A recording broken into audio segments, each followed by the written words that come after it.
Hi everyone, welcome to 1% Crime. I know you can't sleep, so I'll accompany you with crime stories that happened all over the world.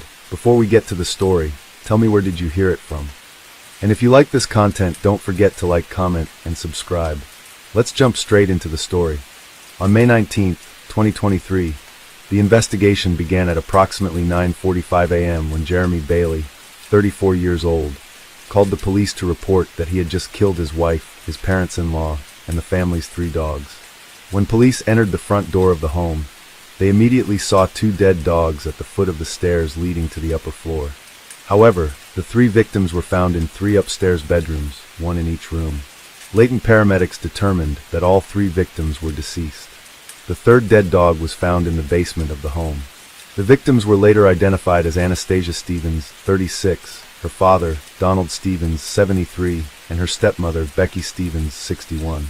Spent shell casings were found near each person and the deceased dog, and a black handgun with the slide lock on the back and the magazine removed, along with an open handgun magazine with the magazines missing, and 2 cell phones were discovered on the kitchen table. A search warrant was issued for the victims' home and vehicles. A receipt for ammunition was found, and point-of-purchase surveillance video showed that the suspect was in the store, purchasing ammunition approximately 45 minutes before Bailey called dispatch to report the shooting. When police arrived on the scene, the suspect contacted dispatch and advised that he was leaving the home to surrender. He complied with the warrant and was taken into custody without incident. Bailey was taken to the Layton Police Department, where he was recorded on tape and video. Bailey told Layton police that he killed his wife, in-laws, and 3 of the family's 4 dogs about 20 minutes before calling to report the shooting. He had stored the weapon in a friend's garage because he had planned to commit the act several days earlier. The friend later confirmed this to police, stating that the suspect had given him the gun on May 17th.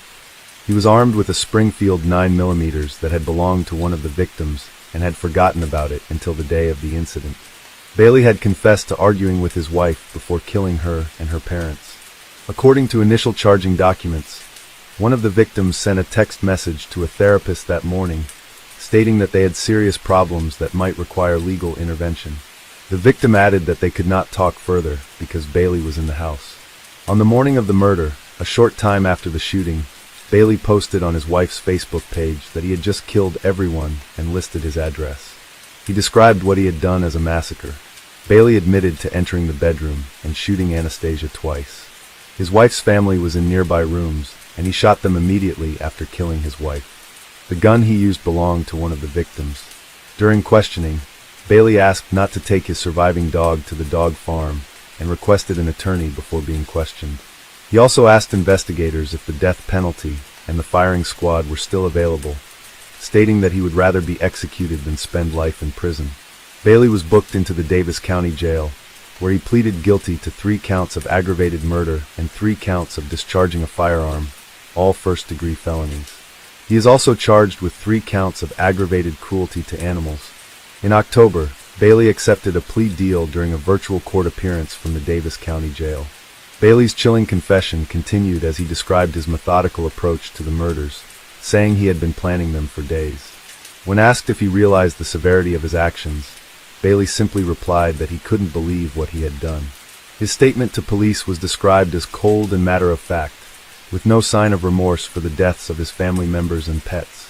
His defense team attempted to argue for a reduced sentence based on his mental state, but the prosecution pursued the death penalty. In his plea, the state dismissed the remaining charges against Bailey.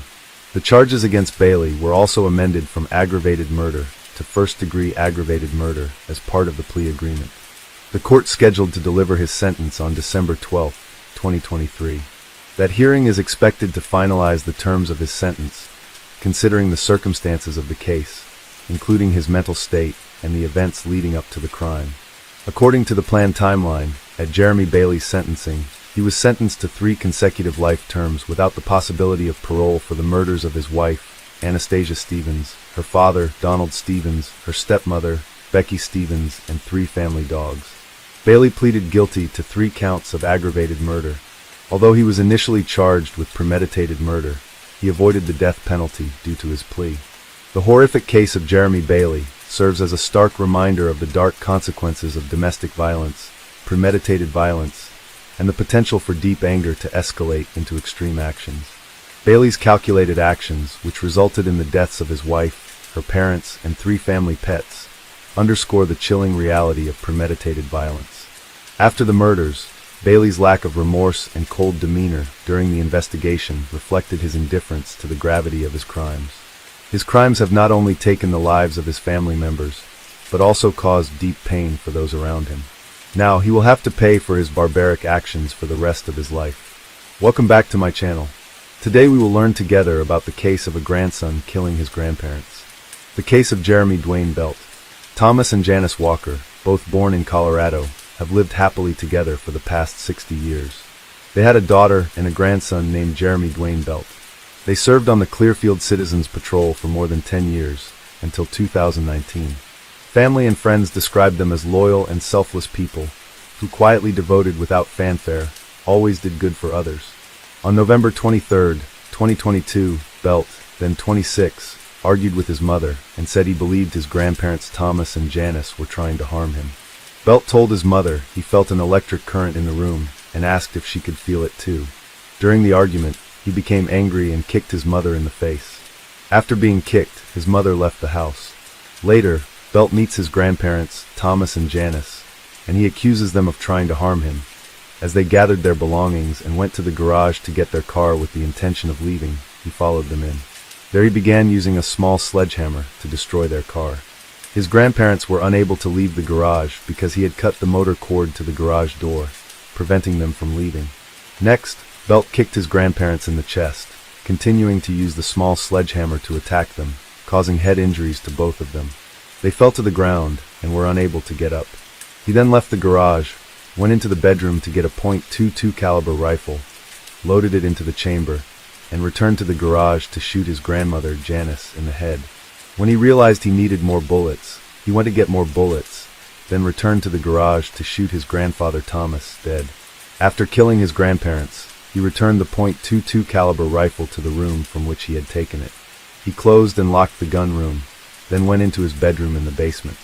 At approximately 3:10 p.m., Thomas and Janice's daughter, Belt's mother, returned home to find her parents dead in the garage. She immediately called the police and expressed suspicion that Belt was the culprit and that he might still be in the house. Clearfield police arrived shortly thereafter. When they arrived, they found her in the garage and immediately took her to safety. They then surrounded the house. Belt, after a phone conversation with his mother and the police, decided to surrender. Belt was arrested and taken to the police station. Initially, he denied any involvement in the murders. He told the police that his grandparents had tried to harm him. He said that he returned home around 3 p.m. that day and found his grandparents injured in the garage. However, police showed him surveillance video, which showed that he had been in the garage with his grandparents from the start, and was not the one who found them injured as he had initially claimed. Faced with this evidence, he changed his story, admitting that he had killed his grandparents. He described the attack in detail, saying that he had kicked his grandparents, then hit them with a hammer, and finally shot them with a .22 caliber rifle. Belt's story was supported by evidence at the scene, including the murder weapon and several household items. He also admitted that the night before, he had used methamphetamine, and on the day of the incident, he had used marijuana and Xanax. After admitting to the murder, Belt was arrested without resistance. During a search of Belt's room, investigators seized psilocybin mushrooms, marijuana, and drug paraphernalia such as pipes, bongs, a marijuana grinder, and glass jars. They also recovered the .22 caliber rifle he used in the crime. Based on the evidence collected in Belt's confession, he was held without bail in the Davis County Jail. Belt was charged with 2 counts of aggravated murder, along with other charges including illegal possession of a weapon, since he was barred from possessing a weapon, assault, and drug possession. Belt's preliminary hearing took place in July 2024 in Davis County Circuit Court. As part of the plea agreement, he admitted to 2 counts of first-degree murder, instead of the original charge of aggravated murder, which could have carried the death penalty. In addition, other charges such as illegal possession of a weapon, drug possession, and assault were also dismissed as part of the agreement. 2 months later, in September 2024, Belt's trial began. The prosecution alleged that Belt's killing of his grandparents was premeditated, including damaging the garage door motor to prevent his grandparents from leaving. then using a sledgehammer and a gun to kill them. Additionally, at the time of the incident, he was also facing another trial, related to a third-degree assault charge from 2019. In that incident, he was accused of slamming his ex-girlfriend's head into a car and choking her to the point of unconsciousness. The incident also occurred in the same garage where Belt's grandparents were murdered. Prosecutors emphasized the brutality of Belt's crimes, detailing how he attacked his grandparents with a sledgehammer before using a rifle to finish them off, adding to the gravity of the case. Although Belt admitted his guilt, but his actions were still cruel and callous. However, the defense countered those arguments. Lawyers argued that Belt was mentally unstable, under the influence of drugs and psychological issues. Belt had a history of mental health issues, which they used in mitigation.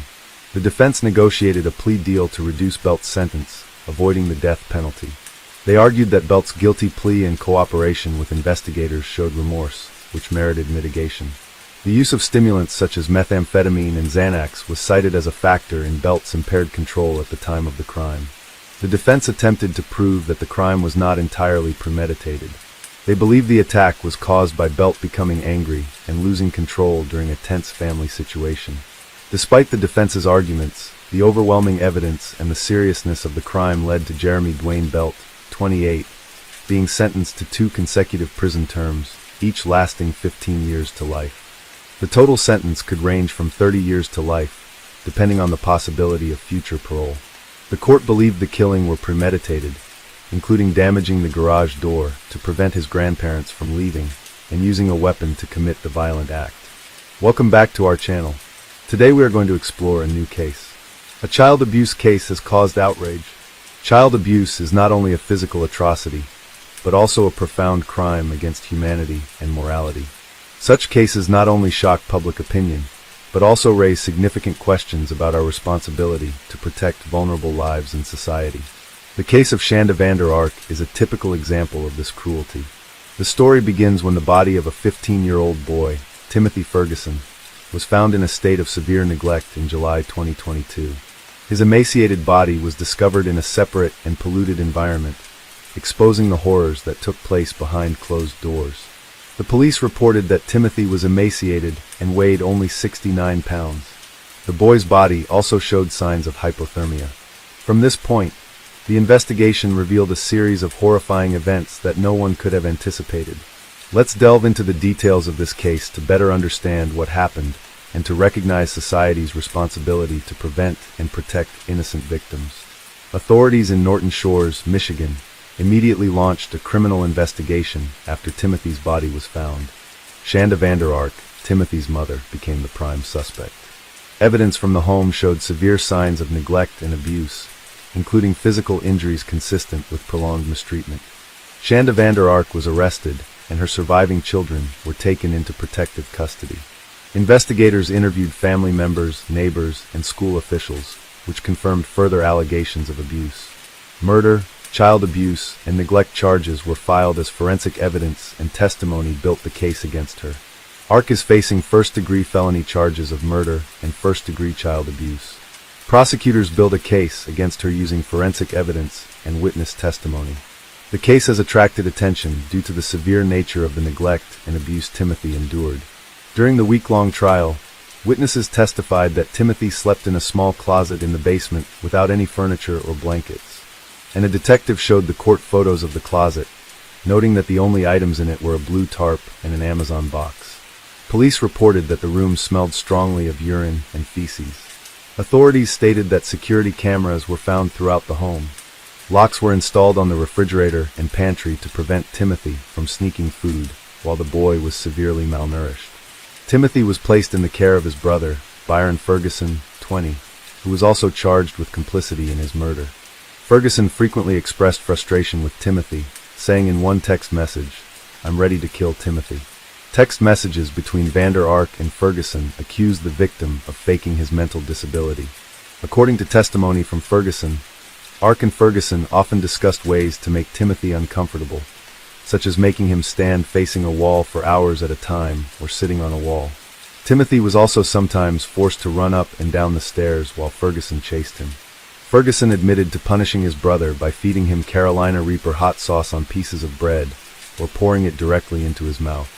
Timothy was often tortured by being immersed in an ice bath for hours at a time. Handcuffs and zip ties were used to restrict his movements.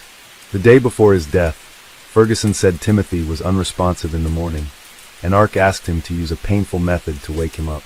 Ark suggested heating up a pizza roll to see if Timothy would respond to the temptation. When Timothy did respond, Ferguson had to pull it away as instructed. His mother even asked that hot sauce be poured on Timothy's genitals. Ferguson said he tried to resuscitate Timothy for 18 minutes the morning he was found dead before they called 911.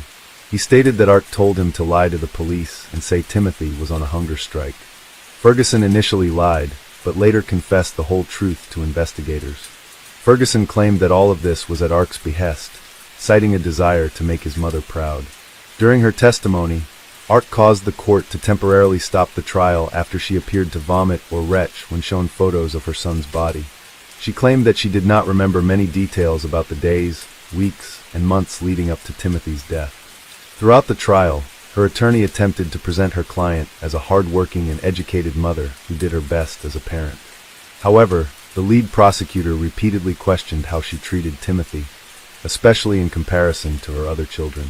Ferguson pleaded guilty to first-degree child abuse and was sentenced to 30 to 100 years in prison. He begged for leniency. A few weeks later, Vander Ark filed an appeal in hopes of overturning the decision to terminate her parental rights regarding her 8-year-old son, who was also living with Ark and Ferguson during Timothy's abuse. Vander Ark's parental rights were stripped from her in a civil case after she was convicted of a crime in early 2023. However, the Court of Appeals has yet to respond to the appeals in either case. On January 23, 2024, during the sentencing hearing attended by Millie and Nolan, her two remaining children, Millie expressed deep regret for not being able to protect her brother. She reflected on lost moments, such as not telling him she loved him more often. In his statement, Nolan insisted that Ark should not be freed. Both siblings firmly believe that Ark deserves the harshest punishment for her actions. Judge Matthew Kakel was outraged, calling her actions intentional torture. Ark, while facing charges, refused to speak and showed no remorse. Judge declared, Shanda Vander Ark was sentenced to life in prison without parole and an additional 50 to 100 years for child abuse. Paul Ferguson pleaded guilty to first-degree child abuse for torturing Timothy. Before sentencing, Ferguson told the judge, I just asked the judge to be merciful and fair, to give me compassion so I can learn. I feel like I'm going to pay the price for my choices, but I'm never going to feel better because he's still gone. After deliberations, Muskegon County Judge Matthew Kakel sentenced Ferguson to 30 to 100 years in prison. He received credit for 592 days of time already served. The case of Timothy Ferguson serves as a tragic example of how serious neglect and violence can occur even within families, often hidden behind closed doors. The horror of the treatment Timothy received from his mother and brother reflects urgent social issues such as domestic violence, mental health, and child protection. Welcome back, detectives. Let's dive into another horrible case. The case of Natalia Martinez. Natalia Martinez was born in the late 1980s in Montevideo, the capital of Uruguay, and she was the youngest daughter in her family. While not much is known about her personality, she had a close relationship with her relatives, especially her older sister, Claudia. Her father was a senior salesman for a large international company that sold household appliances, which allowed the family to live comfortably. Natalia was a cheerful and friendly girl. During her teenage years, she formed a close-knit group of friends who supported one another during difficult times. These friends later described her as sociable and able to connect easily with strangers. After graduating from high school, Natalia began spending more time with her friends. They enjoyed going to various parties and eventually expanded their adventures by visiting the beaches of Uruguay for fun. To celebrate her 19th birthday on January 1st, 2007, Natalia and her friends planned a trip to La Paloma, a small resort town, where they stayed for 2 weeks. On January 16th, they traveled to a nearby resort in the city of Riles, where Natalia was delighted to meet her parents and sister, who were there for a 4-day vacation. The Natalia family had a wonderful time enjoying beach activities and were well known in the town, as they frequently visited. They often returned to the same places, making it feel like a second home. On January 18th, Natalia and her sister Claudia decided to drive to Punta del Este, another tourist town less than an hour away from Riles. They planned to stop at a popular local spa located about halfway between the two towns in the Sarah San Antonio area. After their beauty treatment, the girls planned to go to a disco with 3 of Natalia's friends. However, as the evening approached, Claudia felt very tired and decided to go home to their parents. Despite this, 19-year-old Natalia Martinez was determined to stick to her plans. She wanted to enjoy herself, so she went with her friends to a popular party at the local nightclub, Lyre in Canada, where they stayed until around 5 a.m. As morning approached, the girls decided to leave the party and head home. At that time, Natalia was talking with a man named Leonardo Rakovin, an old acquaintance who owned a bookstore. They stopped near the exit and continued their conversation. However, Natalia became so engrossed in her discussion with Leonardo that her friends decided to go outside and get into the car they had arrived in, planning to head home together. The girls got tired and got into the car. One of them decided to check on Natalia, but when they returned to the nightclub, they found that Natalia and Leonardo were gone. The friends realized that Natalia could not have left alone or with anyone else without letting them know. Since they did not see her leave, they began to worry. They went up to the second floor, out of the bar, and saw Leonardo's BMW in the parking lot. The owner was inside the car, and because the windows were tinted, Rosalia and Silva could not see if anyone was in the passenger seat. However, they did notice some movement inside the car. The girls called out to Leonardo to ask about Natalia. He said he was in the car with a friend and mentioned that he had spoken to Natalia briefly before they parted ways. He claimed he had no idea what happened to her afterward or why she didn't return to her friends. The girls assumed Natalia had gone home, so they got into the car and drove to her friend's relatives, who were at the police station, just a 10-minute drive from the club. Rosalia and Silva stopped near the house and hunked to get Claudia's attention, trying not to wake the entire family. However, no one responded, so they returned to the club where they last saw Natalia. The girls continued to search for their friend for about 2 hours, but their efforts were unsuccessful. No one knew where she had gone. Around 8 a.m., Silva returned home, exhausted and very worried about her missing friend. Worried about her friend's safety, she decided to tell her parents everything that had happened. She feared something bad might have happened to her friend. Her parents tried to reassure her, telling her to rest and that her friend was probably already home. So, she went to bed. Yet, when she woke up at 11 a.m. that same day, her concerns grew stronger. The entire Natalia family started searching for she. They quickly got involved, and her friends went to the club together to find out what happened. Unfortunately, they were still unsuccessful. The club was closed, and no one had any helpful information. They searched the surrounding area for clues but found nothing. Around 5 p.m., Natalia's family and friends arrived at the police station. Maldonado police investigators received several photos, including one of all the girls relaxing at a club that evening. This helped them understand what the missing girl was wearing, so they could come up with a description for the search. The police took their statements seriously and began investigating. Initially, the family said that Natalia had been at a party where she may have had too much to drink and left with someone. However, Rosalia and Silva insisted that Natalia had not consumed any alcohol that night, as she often denied. They also dismissed the police's suspicions that they had used illegal drugs. Police began a search operation. They first went to the location where Natalia was last seen. The club was open, but there were no surveillance cameras at the time. Police spoke to club employees and learned that a group of 3 young men, sitting at a nearby table, had been trying to approach the women throughout the evening. Natalia's friends confirmed that the men had been harassing them.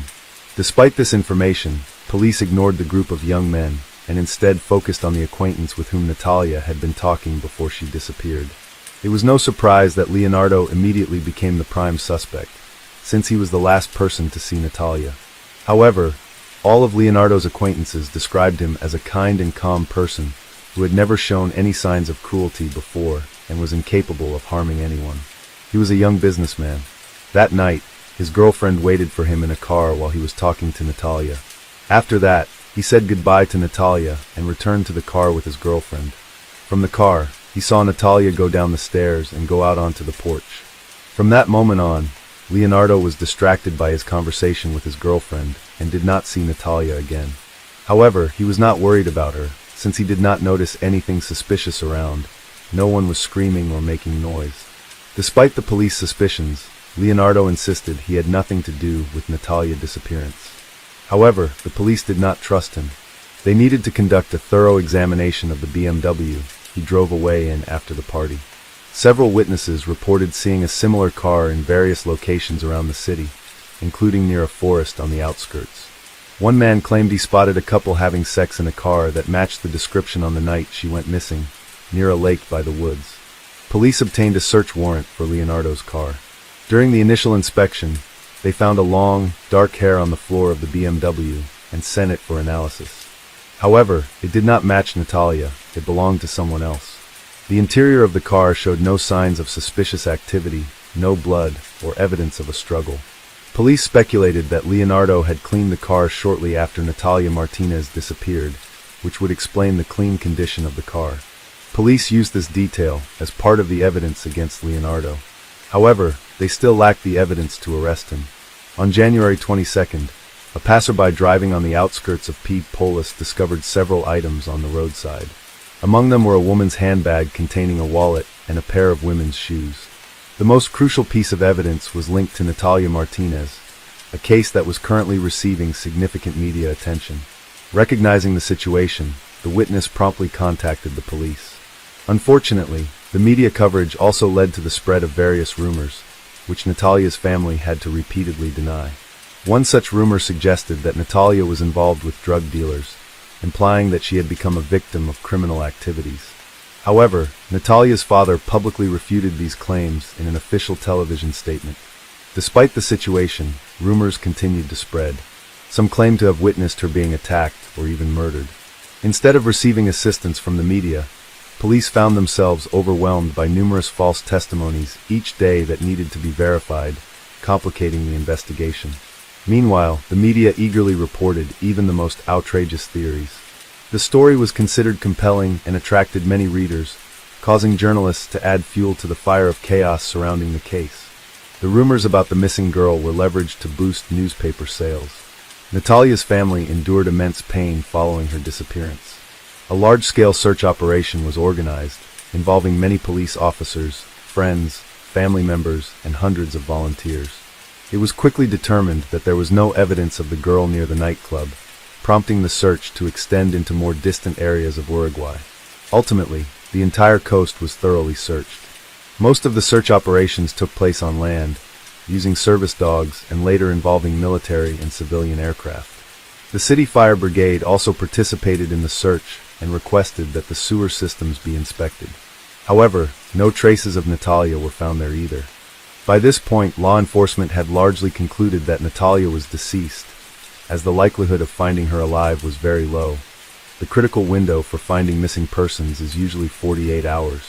A significant finding occurred when a bone was discovered on the Grande Plateau, but tests revealed it was not human. Although the search had stalled and no new leads had emerged, Natalia's relatives continued their efforts. They remained hopeful that she was alive and being held against her will. In 2000, a female body was discovered in the forest near Lake Yolo. The body was in poor condition and was sent for examination to determine the identity of the deceased. This location was several kilometers from the club where Natalia was last seen, and the clothing found on the body led police to suspect it might belong to the missing Natalia Martinez. After the discovery of the body, police remembered a couple who had been seen having sex in a car near the forest, which drew attention to that area. The forensic expert who performed the autopsy struggled to gather important information because the body was in an advanced state of decomposition. To ensure a thorough examination, 5 forensic experts were called in. They determined that the body belonged to Natalia Martinez. Their overall assessments suggested that she likely did not die of natural causes, as there were faint signs of strangulation on her neck. Although they ruled out poisoning from substances or alcohol, they could not find evidence of physical or sexual violence due to the body's condition. It was noteworthy that the victim was found tied with nylon thread, but it remained unclear whether this occurred before or after her death. Several months later, while the investigation continued, an unexpected development arose. The man who had found her belongings on the roadside was discovered dead at the bottom of a cliff near his home. His name was initially kept confidential. Initially, it appeared that the man had voluntarily chosen to end his life. However, all his relatives insisted that he would never do such a thing. He was a deeply religious man, cherished his life, and loved his family. An autopsy revealed that the cause of death was blunt force trauma to the head sustained long before the fall from the cliff, suggesting he had been thrown off. This led police to believe the two cases were linked. But more evidence was needed. The next tragic event involved Natalia's father, Ever Martinez. He had fallen into a deep depression after his daughter's death and the damaging rumors that were circulating about their family. He ended his life at home by shooting himself in the head. His body was discovered by his daughter Claudia and his wife. The police closed the case after confirming that he had acted alone, a conclusion that the family accepted. For a long time, police struggled to make progress in the investigation into Natalia's murder. However, new information emerged from text messages exchanged with a friend just days before Natalia's death. In these conversations, Natalia mentioned a man she had recently met online. It was later discovered that he was one of the men who had been at the nightclub on the day Natalia went missing. These three young men were sitting at a nearby table, and several witnesses had pointed them out from the beginning of the investigation, but this information was overlooked. Police identified all three suspects, who were slightly older than Natalia. After interviewing them, the police became even more suspicious of their involvement as the men contradicted each other in their statements about where they were and what they did during the night and morning of that tragic day. After this, the police interviewed a witness whose identity was kept confidential for her safety. She was the girlfriend of one of the men who had been arrested. Her testimony revealed that a young man in the group, Rodrigo Verghese, was involved in Natalia's murder. At the time, he was 25 years old, and police later stated that he had previously provided false statements. During the interrogation, police recorded phone conversations that implicated the Rodrigo main suspect. They collected DNA samples from him, but these were not helpful for the investigation due to the advanced decomposition of the remains. After that, the police reached out to the friends and relatives of the Rodrigo. A young man was called to testify on June 8, 2010, along with his friends who had been at a nightclub on the night of Natalia's murder. They all claimed they had no involvement in the incident. They stated that after spending the night at the club, they hired a sex worker to join them in their continued festivities. However, they denied any connection to Natalia. Rodrigo, the prime suspect, denied spending time with the murdered woman and claimed he did not know her. However, messages from the girl revealed that they had spoken online and planned to meet at a party, suggesting that Rodrigo had lied. Initial questioning did not turn up any clues, but a day later, police spoke to the young people again in the hope of getting a confession. This time, Rodrigo confessed. He explained that he had met Natalia online, and after chatting for a while, they decided to meet at a club. Unfortunately, their conversation did not go well, and as dawn approached, he suggested they go to another nearby nightclub. Rodrigo misled her. He wanted to be alone with her. During this time, he began to harass her, according to his confession. When she rejected his advances, he seemed to accept it. However, Natalia then suffered an asthma attack, which led to convulsions and ultimately her death, as she did not have her inhaler or any medication with her. Rodrigo was confused and unable to help her. He stated that he panicked during her attack and didn't know what to do, especially when she stopped showing signs of life in his car. After the party, he planned to return to his family's farm, a short distance from the city. However, after Natalia's death, he decided to dispose of her body to avoid any further repercussions. He headed for the woods, thinking it would be a good place to hide her. There, he tied Natalia up, dragged her deeper into the woods, and covered her body with branches. But this was only part of the story. A witness walking along the beach claimed to have seen a couple having sex, and Natalia's body showed signs of strangulation. It seems that Rodrigo neglected to mention that he had strangled and raped her at the same time. Police were later able to confirm that Rodrigo's other friends were not involved in the incident, so they were released shortly after Rodrigo confessed. Rodrigo was formally charged with murder and taken into custody. After the confession, it appeared that the prosecutor's office would easily prove the Rodrigo's guilt. However, in mid-2010, as preliminary hearings began, Rodrigo Verghese recanted his confession. He claimed he admitted to the murder under police pressure and insisted he did not commit the crime. This assertion seemed unlikely because his confession included numerous details only the actual killer would know, including the precise location where the girl's body was found. Still, Rodrigo maintained his innocence. Despite the evidence against him, His defense team supported his statement and sought to demonstrate that Rodrigo was not at the club that night. They presented mobile phone data and a statement from his employer confirming that he had been working his usual evening shift that day. The next day, he attended a friend's wedding, and no one noticed anything unusual about his behavior. On September 2, 2010, Leonardo Rakovin, the bookstore owner who was initially the main suspect in the investigation, was called as a key witness for the prosecution. Leonardo testified that during a conversation, he had an argument with a young man. Leonardo identified the young man as Rodrigo. This indicated that Rodrigo was definitely at the nightclub and not at work.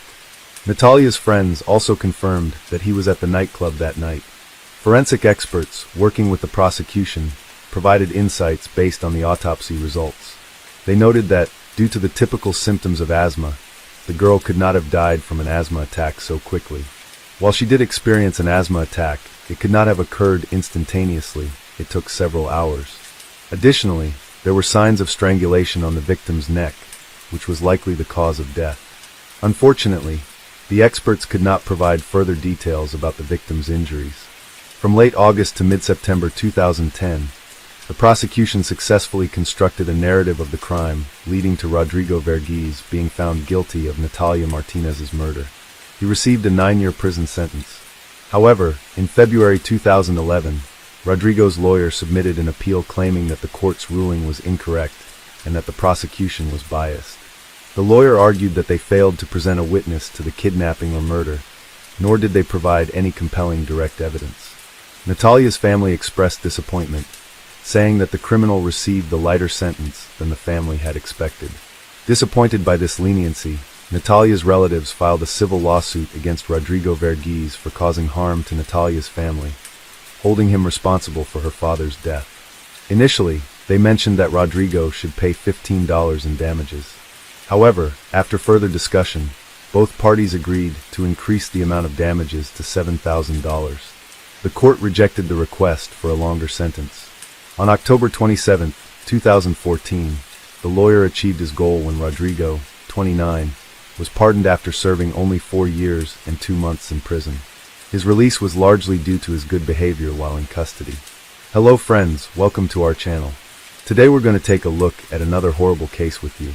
The case of Sandra Miles. Sandra was born on May 26, 1949, in the small, cozy town of Harn, Kansas, USA. She had a close relationship with her sister. They attended the same school, walked together, and spent time with their family. After graduating from high school, Sandra focused on starting a family. She was in a serious relationship with her boyfriend, and they decided to get married. They welcomed a son named Chad. Unfortunately, the marriage did not work out. Sandra quickly realized that her husband was not the right match for her.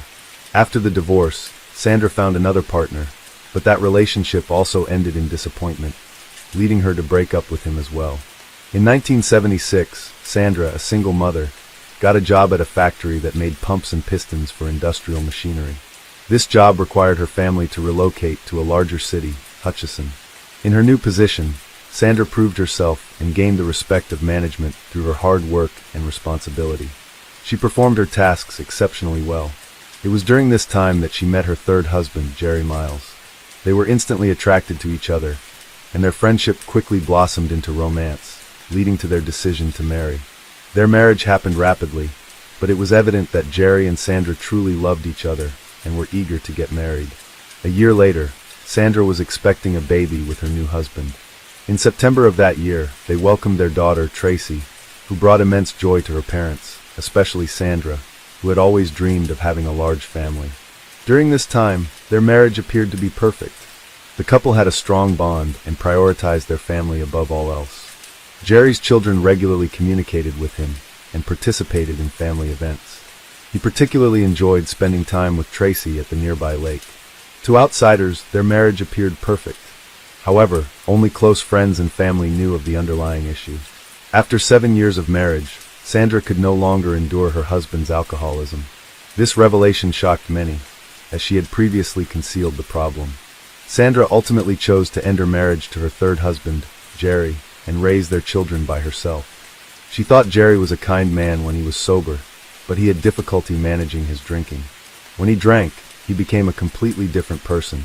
At first, he was able to control his drinking, but over time, his alcoholism became more and more evident. His relapses became more frequent, placing a heavy burden on Sandra. She worked every day at the factory to support the family, and eventually became exhausted from the thing. Sandra always saw Jerry as a wonderful husband and father. Their relationship ended because he struggled with alcohol addiction. Even so, she continued to support their children while maintaining her job. This was a challenging time for her, but she was determined not to give up and managed to handle the difficulties well. Jerry offered some help, but when he succumbed to alcohol again, Sandra had to face all the challenges alone. Despite this, she stayed confident in her abilities and was driven to ensure her children had a bright future and everything they needed for a fulfilling life. It was certainly challenging, but Sandra Miles was not one to give up easily. She remained a conscientious mother, spending all her free time with her children. Despite facing difficulties, she handled them with grace, which brought her closer to her daughter Tracy during this time. Her son had grown up, moved out, and started his own life, but Tracy continues to support her mother because she realizes that Sandra's efforts are mainly to benefit her. In the spring of 1997, Sandra's relationship with Tracy, her 16-year-old daughter, began to deteriorate. Tracy has started dating her first boyfriend and is going through the rebellious phase that is common in adolescence. Sandra tried to improve their relationship. She thought her daughter's problems were only temporary. At the same time, Sandra was mindful of her own past failed marriages and felt the need to caution Tracy about the mistakes she made in her youth. Tracy's affection for her mother faded quickly, leading to a strained relationship between them.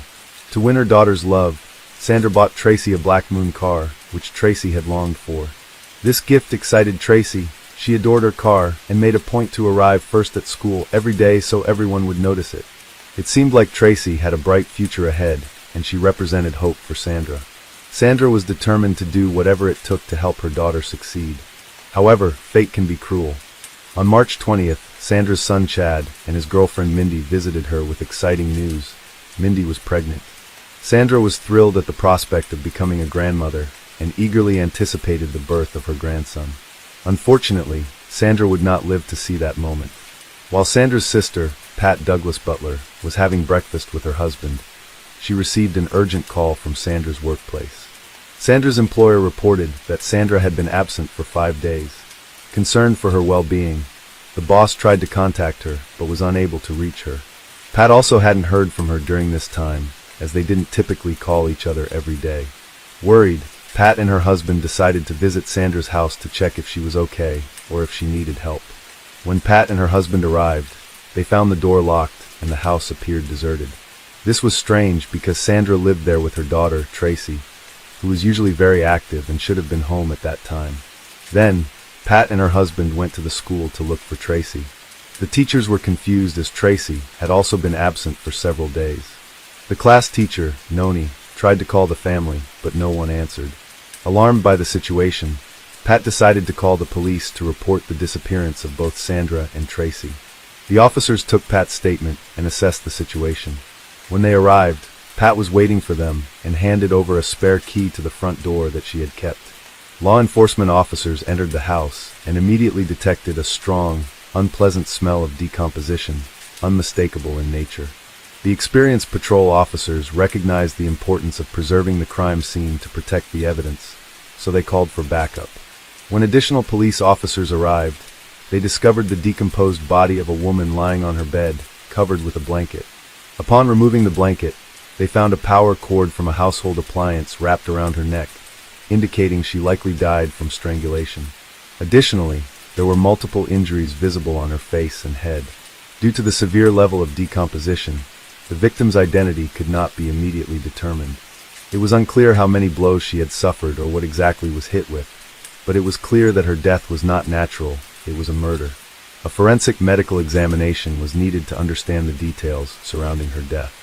However, dental records confirmed that the body belonged to Sandra Miles. Besides, they could not find Tracy in the house, indicating that she was missing. At first, detectives thought Tracy might also be a victim of the same attacker. They searched the house thoroughly, but found no evidence suggesting she had been harmed like her mother. It was possible that Tracy had been kidnapped, placing her in great danger and requiring immediate action. She was added to the missing persons list, and the search for her began. It was unclear who would wish harm on Sandra, a woman who devoted her life to creating a future for her children. When Detective Hutchinson began investigating the case, they considered every possibility, including neighbors and her ex-husband. The aim was to uncover who had a motive for the murder of 48-year-old Sandra Miles and the disappearance of Tracy. Sandra's family, sister, son, and ex-husband were quickly informed of the tragic news. All were in shock. Sandra seemed to have no enemies and was known as a kind and gentle person who worked hard to overcome life's difficulty and support her daughter. It was hard to believe anyone could be so cruel to someone defenseless. Tracy's brother, Chad, made an appeal through the newspaper, asking locals to help find Tracy, his only surviving family member who had been taken from him. Forensic experts have revealed harrowing details of Sandra's last moments. Sandra had been knocked to the ground by repeated blows to her head with a blunt object. While she was incapacitated, a power cord was used to strangle her. The presence of large bruises and internal bleeding indicated she endured a prolonged and violent assault. The medical examiner believed there were likely at least 2 attackers. Investigators suggested that the incident was a robbery gone wrong, possibly triggered when Sandra confronted the intruders as they attempted to steal from her home. Sandra might have seen them, then a fight broke out, and they murdered her because they were afraid she would report to the police. However, after inspecting the crime scene, detectives found this scenario unlikely. There were no signs of a break-in, and the house lost nothing except Tracy's favorite car. It didn't make sense to commit murder for the sake of theft. The brutality of the Sandra's injuries was notable. An ordinary robber wouldn't have wasted time with strangulation. They would have shot her to avoid confrontation. The severe damage to her upper body indicated that the injuries were not a result of panic from being caught, but rather a deliberate attack meant to kill. This level of cruelty suggested a culmination of a long-standing feud. Another possibility considered was that of a maniacal attacker, but generally such individuals act alone. This crime, however, was clearly carried out by multiple people given the severity of the injuries. Now, the killers had taken Tracy captive, making it urgent to locate the criminals. The detectives believed that Sandra had willingly let her attackers into the house, as there were no signs of forced entry. Therefore, they recognized the need to continue the investigation. The police contacted all of Sandra's relatives, friends, neighbors, and coworkers as part of their investigation. The police focused particularly on her ex-husbands, as they might have motives rooted in resentment. Sandra's third husband, Jerry, who struggled with alcoholism, drew significant attention. He may have been unhappy after the divorce, and the detectives speculated that he could have confronted Sandra while intoxicated, possibly leading to her death. However, the detectives defined that he had an alibi, so he was removed from the list of suspects. Police interviewed all of Sandra's acquaintances to identify suspects in the violent massacre and possibly Tracy's kidnapping. Sandra's sister, Pat, informed detectives that she last saw Sandra alive 5 days earlier. On that day, she received a work call around the same time Tracy visited the school where she studied, making it a key date in the investigation. Efforts to gather information from friends and acquaintances were unproductive, so detectives turned to the neighbors. They discovered that the neighborhood was peaceful and close-knit, where everyone was familiar with one another. The next day, news of the incident at Sandra's house spread quickly. A crowd gathered in the yard and driveway, prompting the police to restrict access to the area. Many neighbors stopped by out of curiosity, anxious to learn what had happened. There was a growing concern in everyone, as they realized a dangerous killer, and possibly a kidnapper, was still at large, especially since there had been no word from Tracy. Fortunately, some witnesses in the crowd provided valuable information to the detectives. A neighbor who lived directly across the street reported seeing Tracy about 5 days earlier, on March 25th. He had noticed her with 2 young men. They all got into one of the guy's cars and drove away, and he never saw them again. This account raised questions about the nature of Tracy's disappearance, as it didn't fit the typical scenario of a schoolgirl being kidnapped. The friends, identified as Mark and Jay, lived nearby, so the detectives decided to interview them at their homes. Mark quickly left as several police officers spotted a red car in the distance. When Mark noticed the police approaching, he sped away and vanished at high speed. This behavior seemed suspicious, so one of the detectives alerted the patrol nearby about his direction. Mark wouldn't have fled so rapidly if he weren't trying to hide something from the police. Luckily, it didn't take long for them to catch up. Mark was eventually stopped just a few kilometers from his home. Mark was driving his car with a friend who was anxious about the recent tragedy at Sandra's house. The two young men attempted to convince the police that their fear was the only reason for their unusual behavior, but seasoned detectives sensed they were hiding something. Consequently, both were taken to the police station for questioning. During the interrogation, the young men insisted they were merely frightened by the news of the incident at the Miles residence. Their stories closely matched, but the police found no solid evidence against them, so they were released. However, they became important witnesses because the police were aware that Tracy had recently been in a relationship with a young man named Jeremy Bell. They also knew that Sandra disapproved of him, believing he would have a negative impact on her daughter's life. Eventually, Tracy broke up with Jeremy and started dating Paul Nelson. Several witnesses stated that shortly before the tragedy, Tracy had a significant argument with her mother over Jeremy and Paul, both of whom Sandra disapproved. Detectives began interviewing numerous teenagers connected to this group. It was established that Tracy's ex, Jeremy, had a volatile temperament and had even made threats against Paul. However, Paul was not the main reason for Tracy and Jeremy's breakup. That was largely due to Sandra's disapproval, which may have prompted Jeremy's hostility toward her. In fact, the relationship between Sandra and Jeremy was extremely strained. Sandra had to go to the police station to obtain a restraining order against Jeremy. He accused her of ruining his relationship with her daughter, Tracy, and threatened her, although he never acted on these threats. During drunken parties, he often expressed how much Sandra bothered him to his friends. Sandra was determined to protect her daughter from him, which only led to more conflicts. It was known that Jeremy was already on the police's radar due to his numerous violations, and the restraining order worsened the situation. He clearly held a grudge against Sandra, which raised concerns that he could have kidnapped Tracy. At this point, detectives believed that Jeremy had killed Sandra and was now holding Tracy captive. They decided to question Jeremy, who, along with his friend William Lennon, had been arrested for burglary on the 1st of the month, just a few days before Sandra's murder. Since Jeremy was in prison during the time of the murder, he could not have been involved in Sandra's death. The fate of Tracy remained uncertain.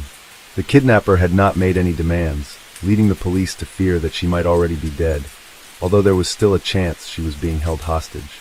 Time was of the essence for her safety. When investigators spoke with Jeremy in prison, he explained that he was not in a relationship with Tracy at the time of Sandra's murder due to a restraining order that required him to avoid contact with her. As a result, they broke up. During this time, Tracy began dating another man, Paul Nelson, which led Jeremy to distance himself from her. The police noticed that Jeremy appeared to strongly dislike Paul and openly expressed a desire to confront. Jeremy accused Paul of encouraging Tracy to engage in criminal behavior and worried that she might become involved with drugs because of her relationship with him. However, he stated that he did not harbor any ill feelings toward Sandra. In fact, their communication improved once Tracy started dating Paul. As Sandra shifted her anger towards Paul, Jeremy supported Sandra during this time. On March 25th, just before Sandra's murder, Jeremy warned Tracy about her new boyfriend, Paul, whom he considered dangerous. By that time, the autopsy results were complete. The medical examiner determined that Sandra died on March 26th from 4 stab wounds and significant blunt force trauma to the head. These injuries were confirmed as the cause of death, and strangulation was also used to ensure she was dead. The police needed to locate Paul Nelson, the main suspect, to question him. However, he was missing. His parents reported that he hadn't been seen since March 26th. Like Tracy, detectives believed he was involved in Sandra's murder. They needed to find him and uncover what happened to Tracy, but they could only address that after detaining him. Investigators discovered that Paul had been in regular contact with his friend Zwickel, with whom he had lived before going into hiding. When detectives spoke with Zwickel, he provided valuable information. He confirmed that Sandra did not approve of the relationship between Tracy and Paul. Sandra believed that Paul, Tracy's new boyfriend, was a bad influence and was trying to get her involved with drugs. Despite Sandra's objections, Tracy and Paul continued to meet secretly. After several weeks, Sandra found out about it and was upset. She told her daughter that getting involved with a drug addict was a big mistake. Despite this, she refused to face the truth. Her mother urged her to end the relationship with Paul. Sandra then informed Tracy that if she wanted a family and children, she would need to move in with Paul. This news surprised both Tracy and Paul, as they had nowhere to live. Sandra advised Tracy to think about ending her pregnancy, and Tracy consented. However, their relationship worsened after the abortion. A shocking moment for Tracy was when Sandra threatened to take her car keys if she didn't end her relationship with Paul.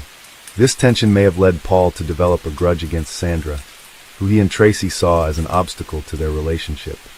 Paul's friend Zwickel reported that on March 26th, Paul returned home around 10 a.m. and immediately began packing his belongings. Paul mentioned that he was planning to leave with Tracy and that they had $2,000, which he believed would be sufficient for their escape. Paul confided in Zwickel that he and Tracy intended to run away in her car, and Zwickel assumed they were fleeing due to a disagreement. However, Paul did not mention Sandra's death to Zwickel. When Zwickel inquired about how Paul obtained the money, he claimed he had sold Sandra's tape recorder to a pawn shop. It was later discovered that tape recorder had indeed gone missing from the house after the attack. In reality, Paul was not being truthful. Selling tape recorder only netted him less than $50. It remained unclear how Paul could have acquired such a significant amount of money at that time. Afterwards, Zwickel noticed how Paul and Tracy got into a car and drove away without any signs of stress. It seemed they were heading to Mexico. Given the situation, Zwickel began to suspect that Paul might be involved in a murder. As a result, Paul and Tracy were placed on a nationwide wanted list. Investigators in Kansas identified 18-year-old Paul Nelson as the prime suspect. The police were particularly troubled by the $2,000 Paul had, which he used to flee. They wondered if he had robbed someone or committed another crime. Investigators were shocked, and they examined Sandra's bank accounts. On March 26th, her daughter, Tracy, withdrew money from her mother's account. While looking into this, detectives discovered that Tracy had gone to the bank with Paul and cashed a check with the teller. Tracy claimed that her mother had given her the money to buy a new car. This raised serious suspicions about her actions. A bank employee reported that Tracy and Paul were calm during the transaction and showed no signs of worry. Amid suspicions that Tracy may have been a hostage in a kidnapping, police now have new suspicions.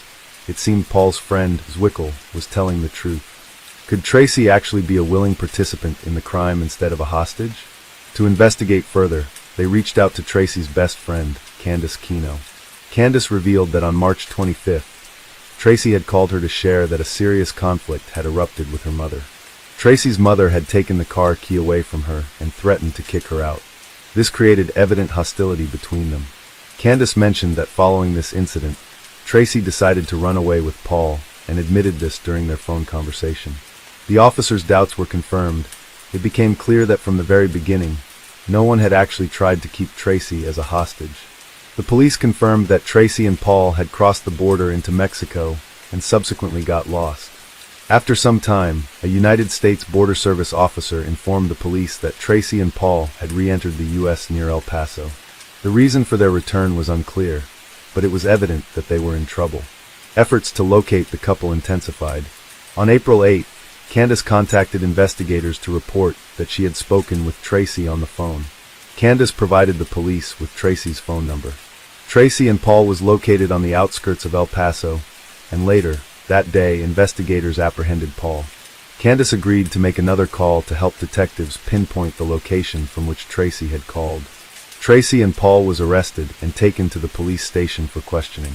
Paul did not appear to be a dangerous gangster. He kept his eyes on the floor and trembled with fear. He explained the details of the attack, admitting that on the evening of the 25th, he had gone to the house Sandra's. Then, Tracy and Paul had devised an escape plan, and it was Tracy who proposed drastic measures. She wanted to kill her mother to prevent her from ever finding her. The next morning, Candace stopped by to pick up Tracy, and they left for school together. Meanwhile, Paul was hiding in the bedroom with a tree branch he intended to use as a weapon. He claimed he found it in the house and did not plan to kill Sandra. He only wanted to strike her so she would lose consciousness. However, the police were skeptical of his explanation. They questioned why he would sneak into the house and attack her if he didn't intend to kill her, knowing she could eventually regain consciousness and report him. It seemed clear to the investigators that his intention was murder, which would allow him to escape without being caught. Paul continued his story. He claimed that Sandra surprised him by opening the door and immediately began yelling and insulting him. In a fit of anger, he wrapped a cord around Sandra's neck and strangled her until she stopped breathing. Afterward, he covered she with a blanket and fled the scene. Meanwhile, Tracy, smiling, testified in the next room. Their accounts were similar, except for how much blame they placed on each other. Tracy asserted that she did not act alone. She claimed that she and Paul planned the murder together, but only Paul killed her mother. Tracy insisted that she had no role in the crime. She also revealed that the wooden figurine used in the murder was hidden in the backyard. The police later found the figurine there, along with Sandra's blood on it. The prosecutor's office was prepared to charge Tracy and Paul with first-degree murder. According to state law, the maximum penalty for this crime was life imprisonment. Paul's defense argued that he acted under Tracy's influence, claiming he should be guilty of manslaughter instead. Conversely, Tracy's lawyer argued that Paul was the instigator, as he was the one who strangled Sandra, while Tracy played a secondary role. The trial began on February 26, 1999, with both defense teams trying to downplay their clients' involvement in the horrific crime to lessen their possible sentences. During the trial, the young defendants, Tracy and Paul, displayed disrespectful behavior and laughed provocatively. Tracy refused to meet with her family, even though they wanted to discuss her involvement in Sandra's murder. Her brother, Chad, particularly wished to speak with her. On April 22, 1999, the court sentenced Tracy Miles and Paul Nelson to life in prison, with a minimum of 25 years before they can apply for parole. After the judge announced the sentence, Paul made an obscene gesture. Both Tracy and Paul expressed dissatisfaction with the verdict and showed no signs of remorse for their actions. In the future, Tracy and Paul will have the chance to request early release, but Sandra's relatives hope that this does not occur. Hello friends, welcome to our channel. Today we're going to take a look at another horrible case with you. The case of Greg Mulvihill, Diana Lovejoy, and Greg Mulvihill, both living far from their families, met through an online dating site in 2005. They quickly formed a strong bond, and their relationship soon turned serious. The couple then decided to move in together in San Diego. Diana had always been passionate about athletics and fitness, starting with playing sports in high school and eventually becoming a competitive triathlete. The couple shared a love for the outdoors, which played a significant role in their relationship. During the 2000s, San Diego was emerging as a major tech hub, and Diana and Greg took advantage of the abundant job opportunities. Both Diana and Greg excelled in their careers, with Diana being known for her dependability by her coworkers. After 2 years of dating, they got married in 2007, marking the beginning of a new chapter in their lives. For their honeymoon, they chose Costa Rica, where they attended surf school. Diana and Greg were deeply in love during the early years of their marriage. They shared a passion for life and made the most of every opportunity that came their way, enjoying countless adventures together. After their wedding, they moved to Carlsbad, a picturesque suburb north of San Diego, which offered a perfect blend of natural beauty, outdoor activities, and seclusion. Diana was immediately smitten with the area and felt like she was living her dream when she settled into her ideal home. However, 3 years into their marriage, their relationship started to take a turn. Diana began to experience symptoms that led her to believe she had fibromyalgia, a chronic condition characterized by widespread pain and tenderness in specific areas of the body. Although the exact cause of fibromyalgia remains unknown, several factors are thought to contribute to its development. Diana's fibromyalgia diagnosis significantly impacted her marriage to Greg. Previously an energetic and adventurous person, she struggled to adapt to her new limitations, including reduced stress and rest. This sudden change in lifestyle created challenges for their relationship as a couple. In 2011, Greg took Diana on a relaxing vacation to Santa Cruz, California, to help her cope with her condition. As a caring husband, Greg recognized the toll fibromyalgia was taking on Diana's well-being, including constant muscle pain, fatigue, and limited energy. The illness made it difficult for her to maintain her job, and eventually Diana had to step away from her career to focus on managing her symptoms. She began spending more time at home in Carlsbad. Above all, Diana's greatest desire was to be a mother, to love and raise a child, to be confident and happy. Diana and Greg had been trying to have a child for years, but unfortunately, Diana suffered multiple miscarriages. These losses took a toll on Diana, affecting her both physically and emotionally. Although she didn't have children, she poured her love into her 2 beloved cats, Lanny and Turtle. However, her world was turned upside down when Turtle fell ill and eventually passed away. To comfort Diana during this difficult time, Greg surprised her with a new kitten, which she named Taffy. This thoughtful gesture brought Diana immense comfort. In a surprising turn of events, Diana discovered she was pregnant after years of unsuccessful attempts to conceive. Overjoyed, Greg looked forward to becoming a father, while Diana felt her dream of motherhood finally within reach. In September 2012, Diana gave birth to a baby boy, and Greg took time off work to bond with their newborn son. Greg loved being a father and cherished every moment with his son. Diana, on the other hand, was always worried about her son's health and happiness. As time passed, she started to suspect that her son might have a similar condition to her fibromyalgia. However, Greg was convinced that their son was healthy and didn't see any reason to worry. Despite their differing opinions on their son's health, Diana remained convinced that her son was ill.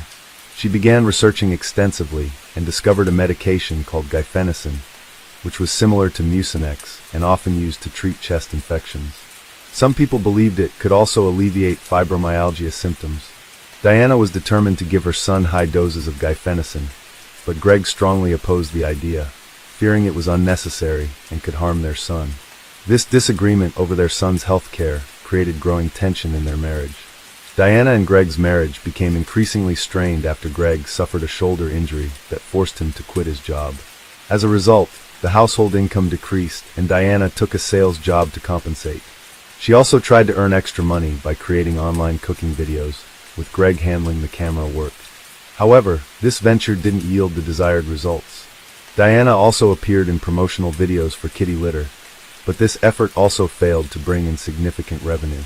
As their financial struggles continued, Diana and Greg's disagreements escalated, particularly regarding their 2-year-old son's health.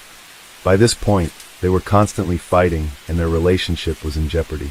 Diana confided in her coworkers that she felt Greg was unhelpful and unsupportive.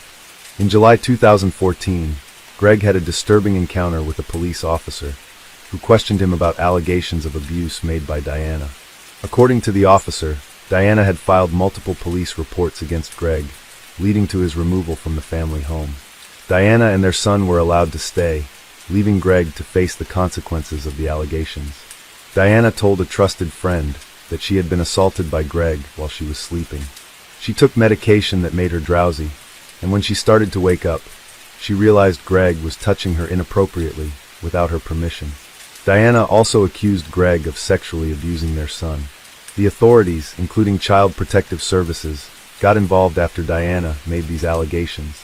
Greg denied the accusations and claimed that Diana was only making these charges because he disagreed with her about their son's health issues. In response, Greg filed for divorce from Diana and requested custody of their son. Detectives investigated claims that Greg abused Diana and their son, but found no evidence to support these allegations. In fact, psychiatric evaluations of Greg and the boy revealed no signs of abuse.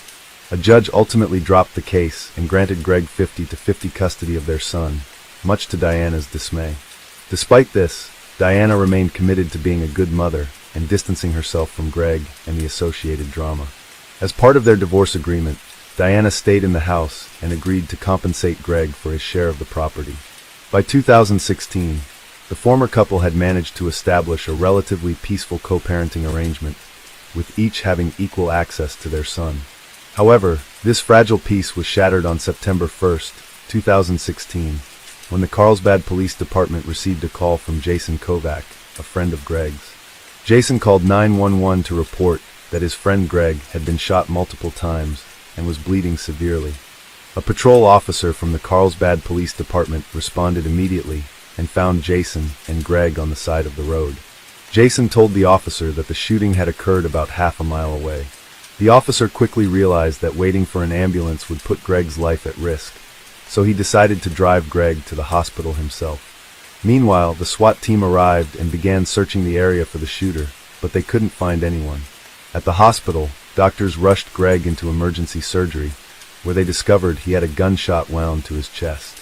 Greg survived the surgery, but he was placed on life support afterwards. While Greg recovered in the hospital, detectives interviewed Jason, who was still shaken by the event. Jason explained that Greg had received a call from a private investigator claiming to have important documents related to his custody and divorce proceedings with Diana. The investigator didn't leave his name, but he gave Greg a specific meeting time and location.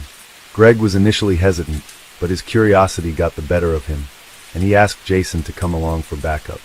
Jason agreed, and they armed themselves with a flashlight and a child's baseball bat. They arrived at the remote location, which was extremely dark due to the new moon. The only light came from a small sliver of the moon. According to Jason, the caller instructed Greg to find a package attached to an electricity pole. When Greg saw the package, he walked towards it with his flashlight, scanning the area. Suddenly, he shouted, and a gunshot rang out.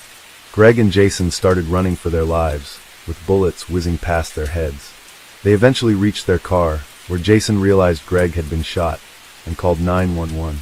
Jason couldn't provide a detailed description of the shooter, but he led the detectives to the exact location of the shooting. During their investigation, they found an intriguing clue near the electricity pole, a neatly folded Angry Birds towel that seemed to be intentionally left there to deceive Greg.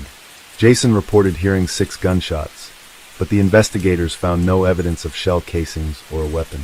This lack of forensic evidence suggested that the shooter was experienced and knowledgeable about covering their tracks. During their search, the detectives noticed a strong smell of feces in the air, which led them to a pile of feces accompanied by a towel that seemed to have been used for cleanup. The investigators preserved the feces sample and towel as potential evidence, carefully packaging and transporting them to the crime lab for analysis. However, obtaining DNA evidence from the feces sample could take up to a month. In the meantime, the detectives continued their search for a suspect, investigating all available evidence and following up on leads. They focused on Greg's estranged wife, Diana Lovejoy, and questioned her about her possible involvement in the shooting. Diana denied any knowledge and provided an alibi, stating she was at home with her son at the time of the shooting. Greg unexpectedly woke up from life support and began to recover. When he was well enough, he was interviewed by detectives, who asked about his estranged wife's potential involvement. Greg expressed doubt that Diana was capable of such violence, but acknowledged their past conflicts and ongoing divorce and custody battle over their son. The detectives acquired the phone number used to lure Greg to the remote area, which led them to a pay-as-you-go plan and a purchase at Best Buy near Carlsbad. They obtained video footage of the purchase, which showed Diana Lovejoy buying the phone. This solidified her as the prime suspect, and she was arrested during a traffic stop. Diana claimed innocence during her arrest, but when confronted with the evidence, she admitted to buying the phone. She then revealed that she was afraid of Greg, had purchased a gun, and took shooting classes at Iron Sights, where she met instructor Weldon McDavid, an ex-Marine weapons expert. Diana's friendship with Weldon turned romantic and intimate. She told the detective that they planned to scare her estranged husband Greg to stop his harassment. Weldon told Diana to buy a specific phone, which they used to lure Greg to a remote location. Diana claimed Weldon's role was only to threaten Greg, not to use violence. She drove Weldon to the site and picked him up afterwards. When she heard police sirens, Weldon told her he had to shoot Greg in self-defense because Greg allegedly made aggressive moves towards him. Diana denied involvement in the shooting and said she never asked Greg to take violent action against her. She was charged with conspiracy to commit murder and attempted murder. Greg recovered from his gunshot wound and was released from the hospital. However, news of Diana's involvement horrified people. Weldon was tracked down and brought in for questioning. Weldon told the detectives he was at home, 30 minutes away, on the night of the shooting. When asked for a DNA sample, Weldon became nervous. The detectives asked if his DNA would be at the crime scene, and Weldon claimed to remember stopping to use the bathroom on a dirt road the night before. The detectives obtained a search warrant and found a rifle with a live round and 6 spent shell casings in Weldon's garage. The shell casings matched a witness's account of hearing 6 gunshots. Weldon was arrested for attempted murder and conspiracy to commit murder. Searching Diana's house, the detectives found a suspicious search history on her computer. She had searched for new moon, which coincided with the night of the shooting. This was significant because there was minimal ambient light during new moons, making it a suitable time for the murder. The detectives concluded that Diana had premeditated knowledge of the shooting and a motive to kill Greg. She would have had to pay him $120,000 in their divorce settlement, and eliminating him would be easier than paying the debt. Diana Lovejoy and Weldon McDavid's trial began in October 2017. Weldon claimed he never intended to shoot Greg. Weldon claimed his goal was only to scare Greg, but the situation escalated when either Greg or Jason yelled, "I got a gun."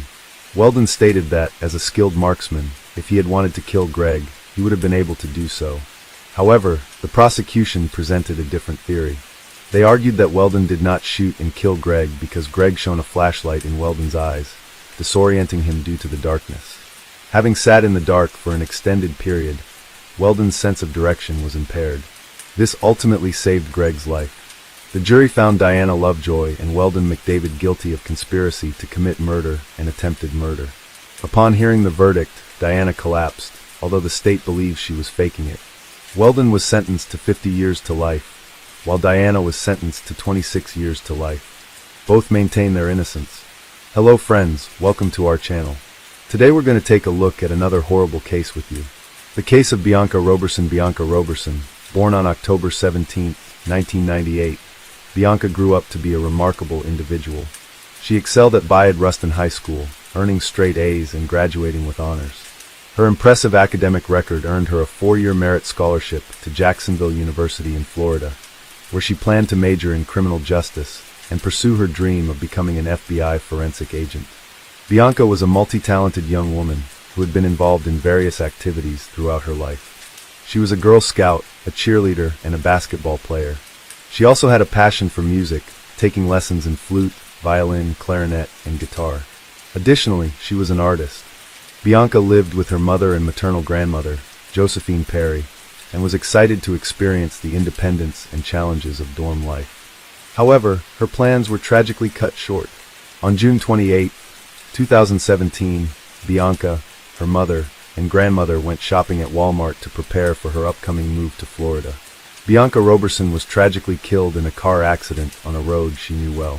The incident occurred just 10 minutes after she left a Walmart parking lot. Witnesses quickly called 911, and first responders rushed to the scene. Unfortunately, paramedics were unable to save Bianca, and she was pronounced dead at the scene.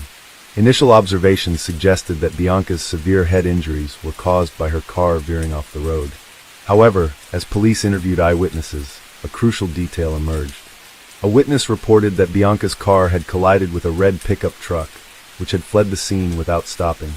As she drove home to meet her granddaughter, Bianca's grandmother was worried about the traffic and wondered if it might be related to Bianca. However, she had no idea that the cause of the traffic jam was actually a car crash involving Bianca. When she arrived home, she was met with devastating news. 2 police officers were waiting to inform her that Bianca had been killed in the accident. For Michelle, Bianca's mother, the news was almost too much to bear.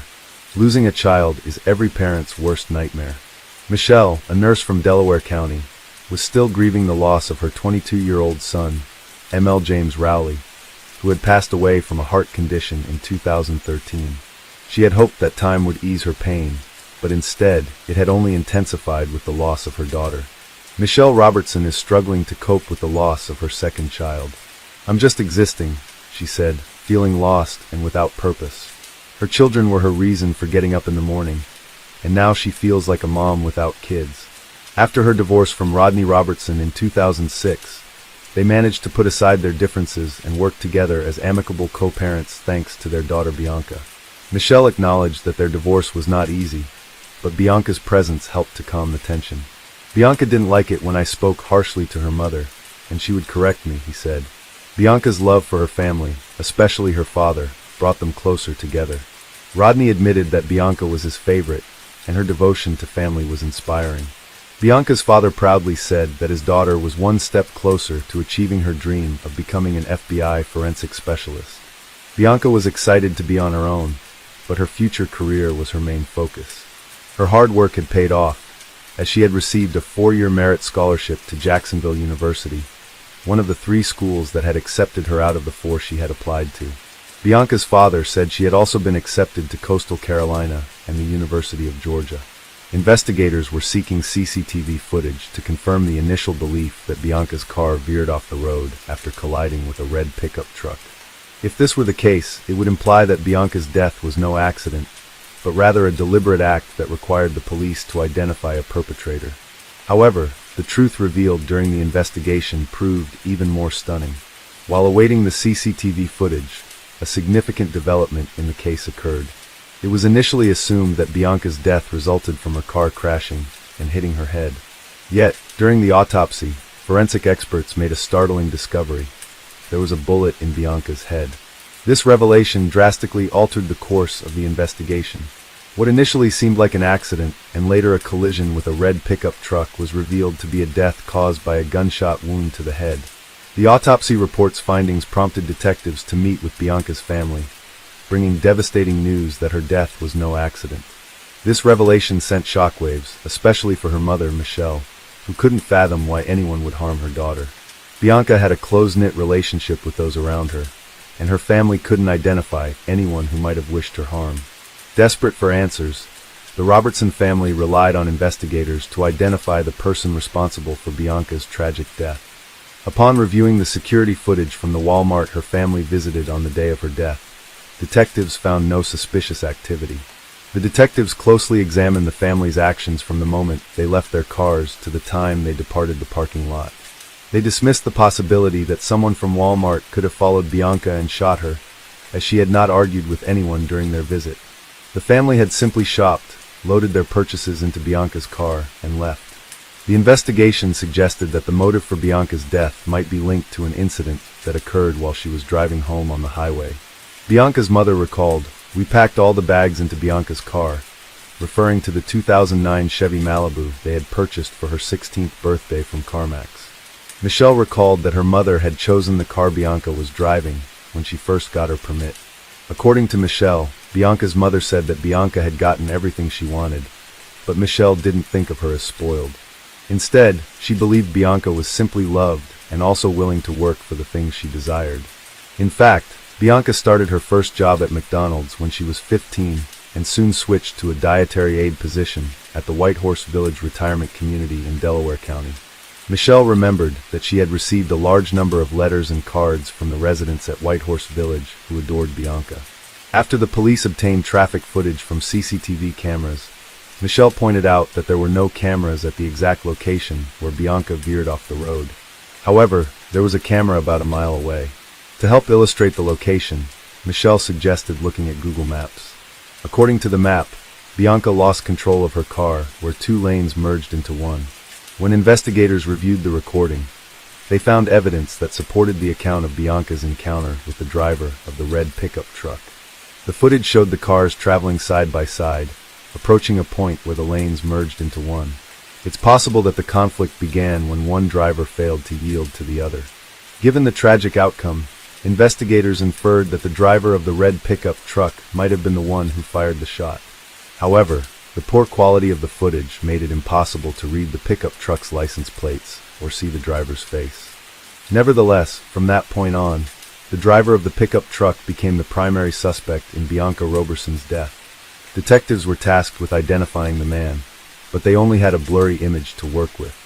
After inquiring with Bianca's family members, it became clear that none of them knew anyone who owned a red pickup truck. The police then re-interviewed the witnesses who were present at the scene and those who had called 911, but unfortunately, none of them had caught a glimpse of the vehicle's license plate. The Bianca Roberson family has received an outpouring of support from friends, strangers, and people of all ages since Bianca's passing. A vigil was held just 2 days after her death, and many have reached out to share their stories and condolences. Bianca's family describes her as a selfless and compassionate person who always put the needs of others before her own.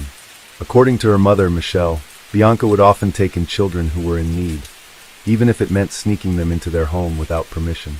When confronted about her actions, Bianca would simply say that she wanted to help others in the same way she would want someone to help her if she were in a similar situation. This kind of empathy and kindness was evident in many aspects of Bianca's life, including the time she witnessed a car accident and immediately asked her mother if they could stop to help. A kind-hearted woman's first instinct was to invite those eating alone to join her family for dinner. In the aftermath of Bianca's car accident, investigators analyzed footage from distant cameras to determine the direction of the red pickup truck involved in the incident. To gather more details about the truck, including its brand, model, and license plate, they required higher quality footage. The police sought the public's assistance through the media, asking anyone with information about the truck to come forward. Following the accident, the pickup truck turned towards Poi Pike. To find evidence, detectives visited nearby houses and shops, searching for cameras that might have captured the truck. After an extensive search, they found a camera with good quality footage, taken around 5 minutes after witnesses called 911 to report Bianca car accident. Upon analyzing this footage, detectives saw the red pickup truck driving by shortly after the incident. The investigation continued, but the license plate of the suspect's car remained unknown, and it was unclear if the car in the footage was the same one or just a similar vehicle. However, 2 days after the incident, a new lead emerged when a woman contacted the police, claiming to have seen the car they were searching for. She also reported seeing the driver's face. She described the car as a red pickup truck that overtook her, stopped at the Poi Pike intersection, and then turned left. This information was crucial in narrowing down the search area, and also revealed that the pickup truck in the footage was not the actual suspect's vehicle, but rather a similar-looking truck. Her description helped a forensic artist create a sketch of the suspect, who was identified as a white male, 25 to 35 years old, with brown hair and a stubble beard. The police released the suspect's sketch, hoping someone would recognize the person and come forward. They showed the sketch to Bianca's family, but no one recognized the individual. As the investigation continued, detectives began to consider the possibility that Bianca's death was a hate crime. To gather more evidence, the police canvassed the area where the red pickup truck was last seen, visiting homes and businesses near the intersection where it turned left. They were searching for a high-quality surveillance recording that could provide answers to their questions. Their efforts paid off when a homeowner, who lived less than half a mile from the intersection, provided the police with a recording from their driveway surveillance camera. By estimating the time it would take to drive from the crime scene to the homeowner's location, the police quickly found the relevant footage. Although the new footage was of better quality than the previous one, its angle made it impossible for the police to identify the car or its driver. The police worked hard to find another recording from a closer camera, and they got lucky.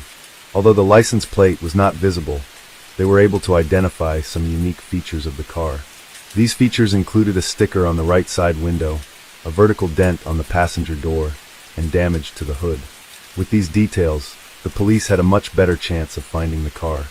The police sought the public's help in finding the truck and its driver by offering a $5,000 reward for any information that could aid in the investigation. They were confident that someone would recognize the distinctive vehicle.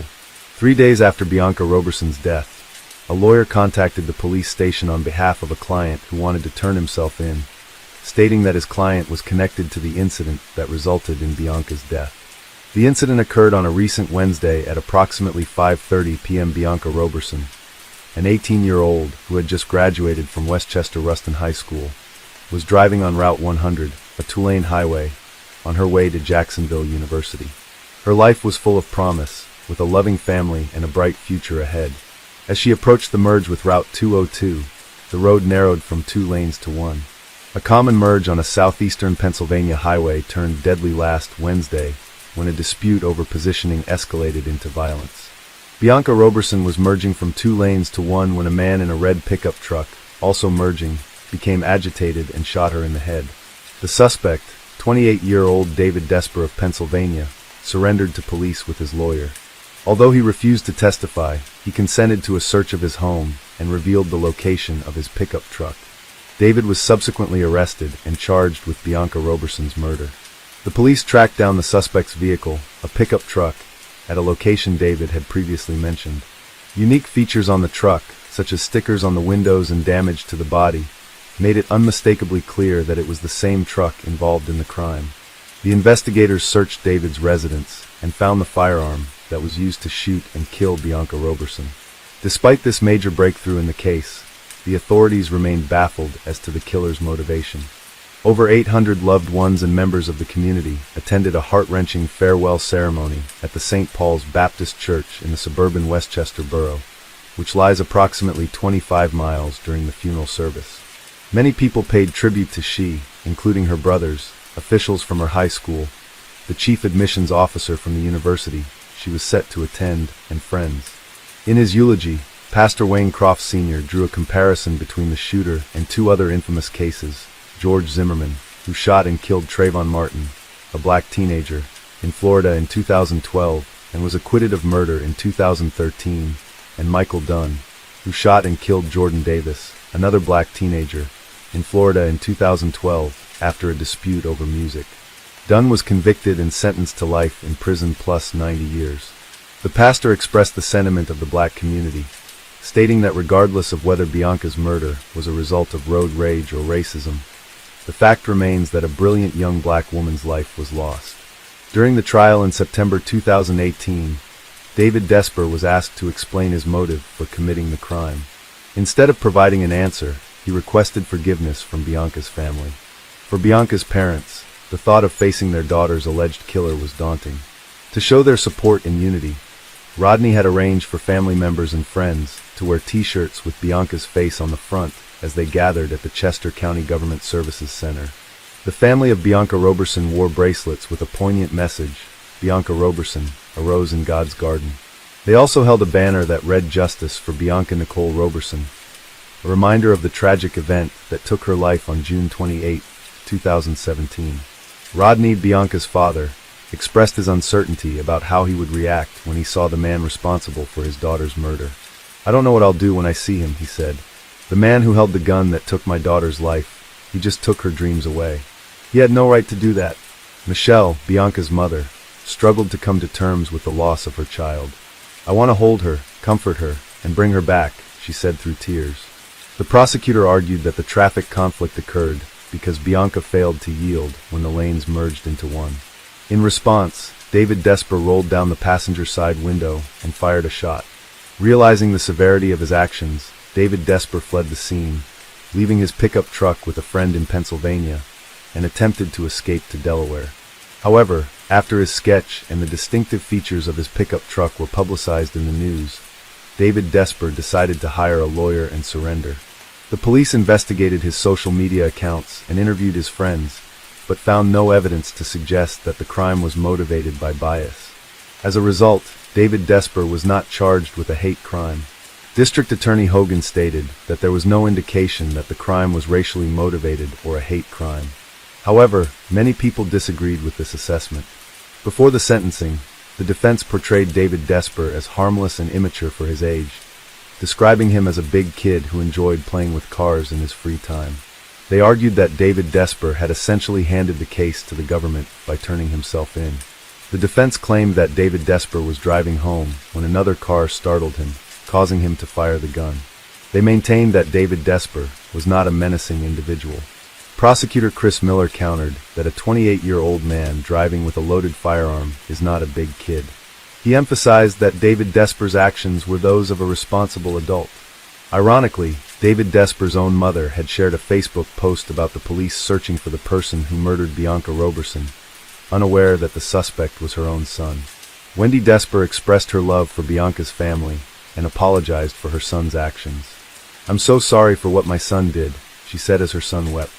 Rodney Robertson struggled to speak through tears as he addressed his daughter's killer. "I have simple questions for the defendant," he said. "Why did you shoot my daughter?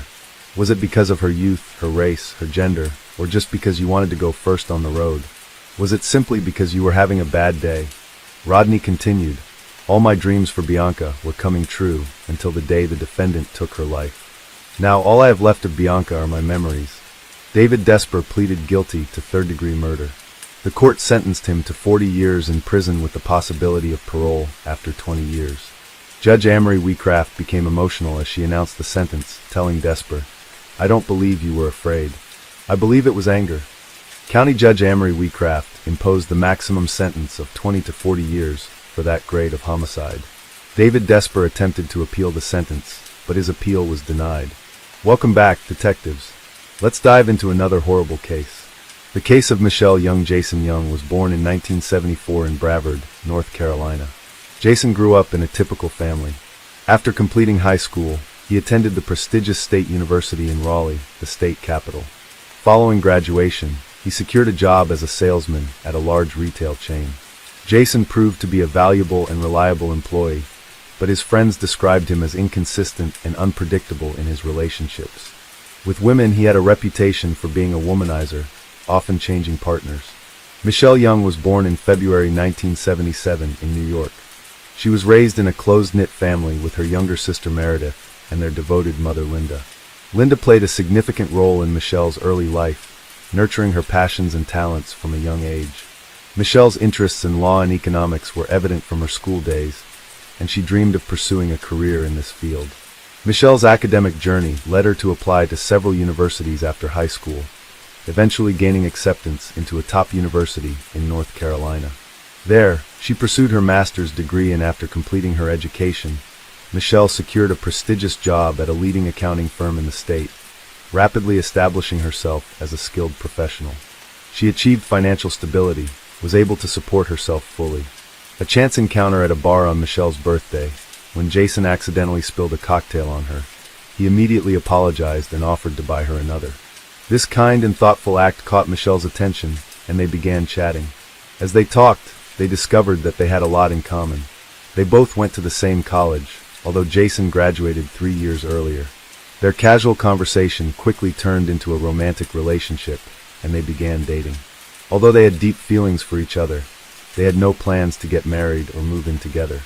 At the time, Jason still lived with his parents in Brevard, while Michelle lived in Raleigh. They would see each other on weekends or during Jason's business trips to Raleigh. During one of their meetings, Michelle dropped a bombshell. She was pregnant. This news came as a shock to both of them, as they were not yet ready to become parents. Jason and Michelle were young and focused on their careers, with no immediate plans to start a family. However, when Michelle became pregnant, she decided to keep the baby after some initial hesitation. Jason took a month to come to terms with the situation, and then relocated to be closer to Michelle. After a few months, they got married, but it wasn't due to love or the pregnancy. Instead, it was because Michelle lacked health insurance, and the cost of childbirth would have been prohibitively expensive. Marriage provided a solution to this financial burden. Their daughter, Cassidy Elizabeth, was born in the spring of 2004. Michelle threw herself into domestic life and family responsibilities with the help of her mother and younger sister. Although Michelle's family was wary of Jason, they tried to avoid conflicts and accepted him as part of their family. Later that year, the young family moved into a large house in a quiet neighborhood. Michelle's mother, Linda, came to visit to help with housework and noticed a tense atmosphere in the home. Jason had a bad temper and often started arguments. Michelle tried to downplay these incidents and appear cheerful. However, she confirmed with her mother the true state of their relationship, which seemed ominous. When Cassidy was just 2 years old, Michelle found out she was pregnant again. She was nervous about sharing the news with her husband, but he took it calmly and even seemed happy. The family decided to visit Jason's parents in Brevard to share the news in person. They spent the weekend celebrating with relatives, and on Monday they left Cassidy with the grandparents for a few hours and went out to dinner. To celebrate the event, as they were driving home, Jason, who was driving, overturned and the car went off the road into a ravine. They were left very frightened with a few scrapes and bruises, but their lives were not in danger. However, Michelle had suffered a miscarriage, so Michelle was very worried. Jason was surprisingly calm about the accident. Before the accident, during a business trip, Jason met an old college friend, Michelle Money. She had the same name as Jason's wife, Michelle. Jason told his wife about it. They decided to invite Michelle Money to visit their home, and she agreed. During her visit, Michelle Money began to complain about her unhappy family life. At the same time, Michelle Money kept complimenting Jason and telling his wife that she was lucky to be pregnant. Michelle was not worried about Michelle Money's behavior, but she genuinely wanted to. Jason and Michelle Money began calling each other every day and secretly meeting each other. Jason always justified his absence with business trips, and his wife could not guess anything. Things got complicated in the summer of 2006 when Michelle found out she was pregnant. Unlike her previous pregnancies, Jason's reaction was unhappy and cold. Michelle attributed his sadness to her previous miscarriage, still not knowing the real reason for his cold behavior. In November, with Michelle 5 months pregnant, Jason embarked on a 300-mile business trip. Michelle, who was pregnant, had a lengthy phone conversation with her best friend discussing family problems and a heated argument she had with her husband the previous night.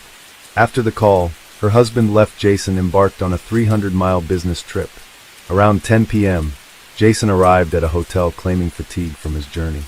However, instead of resting, he began to carefully examine the hotel's entrances, exits, and security cameras, planning a way to leave and return undetected. He was creating a solid alibi for a crime he intended to commit. Early the next morning, Jason calls Meredith and asks for her help. He tells her that he wants to surprise his wife with a piece of jewelry for their anniversary, but accidentally sent the order confirmation to their home fax machine. Jason is worried that Michelle will see the gift and ruin the surprise.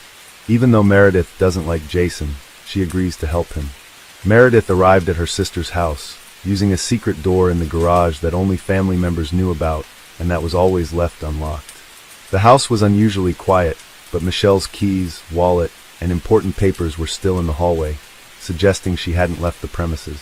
When Meredith went upstairs, she found the bedroom door wide open, but neither Michelle nor her daughter responded to her calls. When she entered the room, Meredith was met with a horrific scene. Michelle lay on the floor by the bed, her skull fractured and her body surrounded by a large pool of blood. The walls, furniture, and floor were all stained with blood, and tiny footprints were visible next to the body. Sadly, Michelle had been dead for hours. As Meredith rushed to call 911, she heard a faint noise coming from under the bed. When she looked back, she saw Michelle's young daughter, Cassidy, looking at her with a confused expression. Cassidy was unharmed. The little girl had witnessed her mother's brutal death and had spent many hours by her side. A forensic examination of Michelle's body later revealed a series of bruises, abrasions, and broken bones. Her teeth had been broken, and her skull had been fractured by a heavy object. A bloody pillow was found next to her body with marks suggesting she had been suffocated by the pillow. The murder investigation revealed some crucial facts. First, nothing was stolen from the house, indicating that the killer's sole intention was to murder the Michelle. Furthermore, there were no signs of forced entry or broken locks, suggesting that the perpetrator had a key or knew about a secret door that only family members were aware of. Normally, Jason would be the prime suspect, but in this case, Jason seemed to have a solid alibi. He claimed to have checked into the hotel and not left until the morning, then attended a business meeting.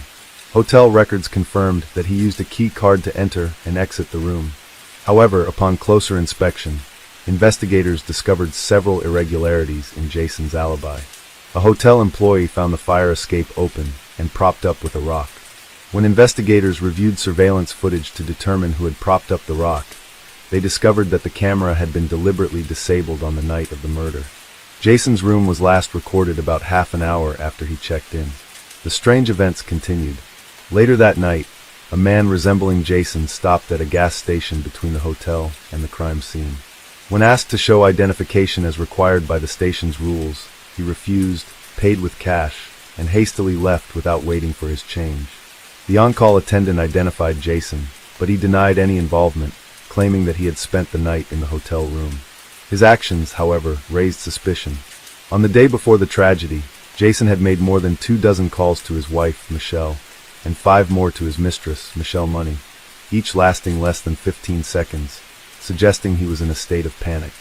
Notably, these calls were made outside the hotel, contradicting his claim that he had been in the room all night. Additionally, Jason was late for a scheduled business meeting with his partners and appeared distracted. While these incidents were suspicious, they did not prove his guilt, so Jason was able to maintain his normal life for nearly 3 years. He even won custody of his young daughter, which was a huge blow to Michelle's family. Jason's case was reopened in 2012 with new evidence. Witnesses reported seeing his distinctive white car near his home on the night of the murders. A child psychologist testified about Jason's daughter, reenacting a disturbing scene with her doll. And Jason's former mistress, Michelle Money, revealed Jason's mood swings and violent outbursts, and that he had confided in her about his marital woes. This testimony helped convict Jason of brutally assaulting his pregnant wife, and he was sentenced to life in prison without parole. As a result of Jason's actions, his daughter, Cassidy, was left without parents. Her mother was murdered, and her father is in prison for the crime. Cassidy is now being cared for by her aunt and maternal. Hello friends, welcome to our channel. Today we're going to take a look at another horrible case with you. The case of the Hawks couple. Thomas and Jackie Hawks set out on a journey that would lead them straight into the grasp of tragedy. Unaware, they made the decision to sell their prized possession, their luxurious yacht, which would plunge them into a dark abyss. Imagine the sun glistening on the calm waters, a final voyage on their treasured vessel, and a potential buyer about to finalize the deal. As the sails billowed in the wind and the waves murmured their secrets, the Hawks ventured into the unknown, oblivious that this very journey would become their eternal shroud. Thomas Hawks and his brother Jim Hawks grew up on a farm in the heart of California.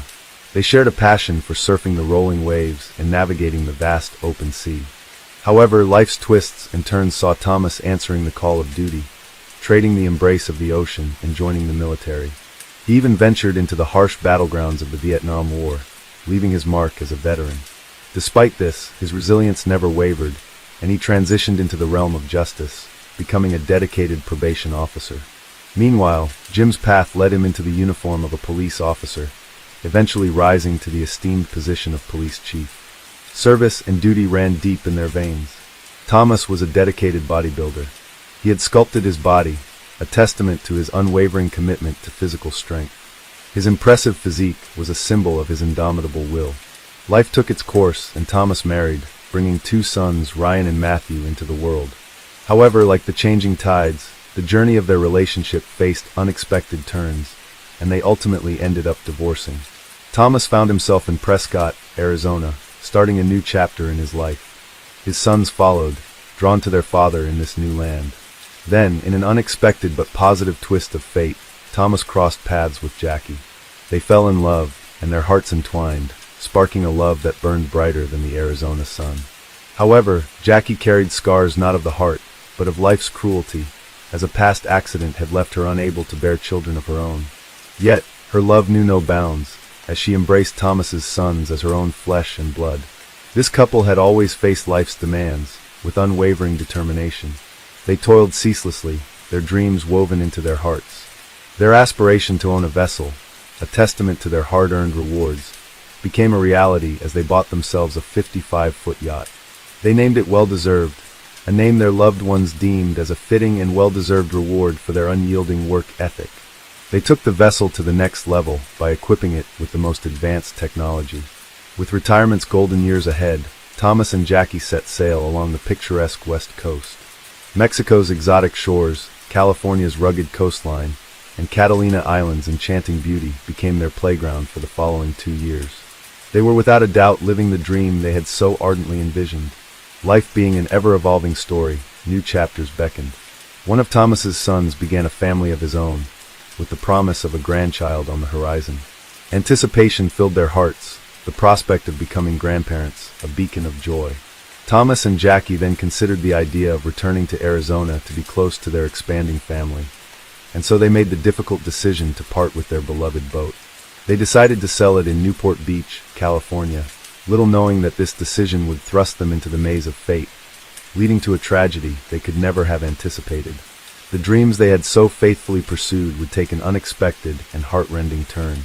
In November 2004, they listed their well-deserved yacht for sale at $435,000 through an advertisement in a magazine, choosing to bypass the conventional broker route to save on hefty commissions.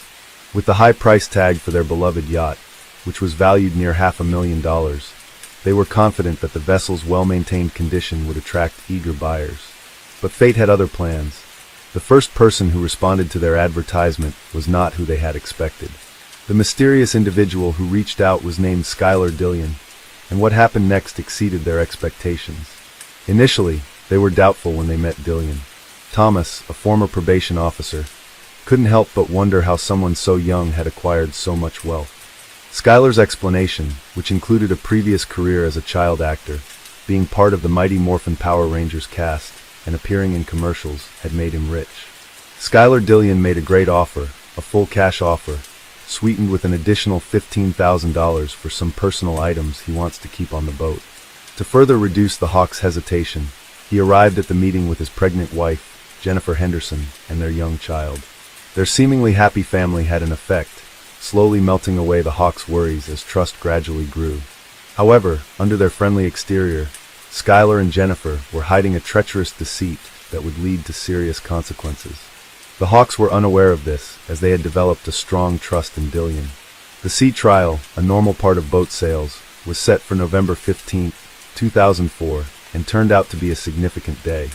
Shortly before the trial, on November 12, 2004, the Hawks went on a meaningful trip to Santa Catalina Island near the Los Angeles coast. It was a bittersweet occasion, celebrating the upcoming sale of their beloved boat and one final sail on it. Friends and family were told that a buyer had been found, and the sale was close. On November 15th, as the morning sun illuminated the scene, Schuyler and his wife arrived with two men, one slender and the other muscular.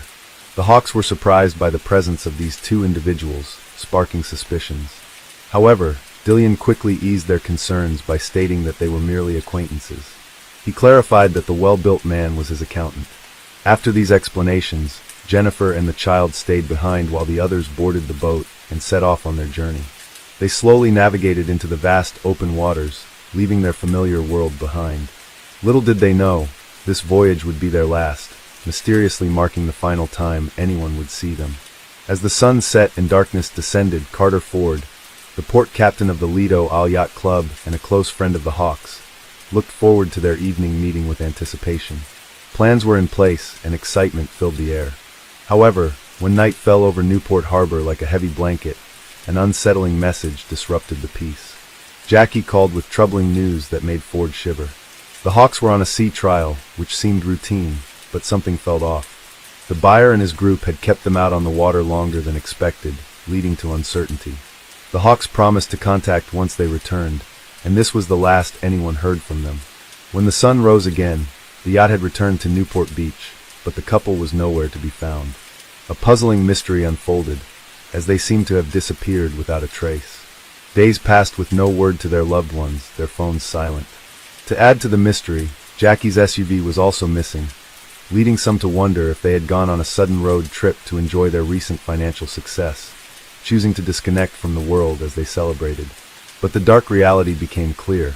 The Hawks were not on vacation. Something more sinister had happened to them, and it was only later that they realized this. A week passed, and the unusual silence from the Hawks sparked many questions and concerns. Their loved ones felt the weight of their absence, with a fear that something was wrong. The family turned to Carter Ford in desperation, asking him to go out to the well and investigate. As Ford boarded the boat, he felt a deep sense of concern. Everything seemed to be in disarray, with a lone white towel hanging ominously from one of the portholes. The family was disturbed by the strange scene, and immediately took action by filing a missing persons report. Detectives were called to the scene. They proceeded cautiously, breaking the lock on the cabin door and entering. Inside the boat, there were no signs of violence, but a sinister presence seemed to be lurking in the shadows. Their attention was drawn to a white towel stained with fresh ink, hidden between the bed and the wall. It made them stop and think, prompting disturbing questions. A receipt nearby revealed a troubling list of items: bleach, cleaning supplies, heavy-duty trash bags, and Tums and antacid. The detectives began to connect the pieces of this dark puzzle. The cleaning supplies seemed well suited for a murder, with the trash bags to dispose of evidence, bleach to clean away any traces, and Tums possibly used to calm a stomach unsettled by the horrific acts. The boat had secrets that scared everyone who entered.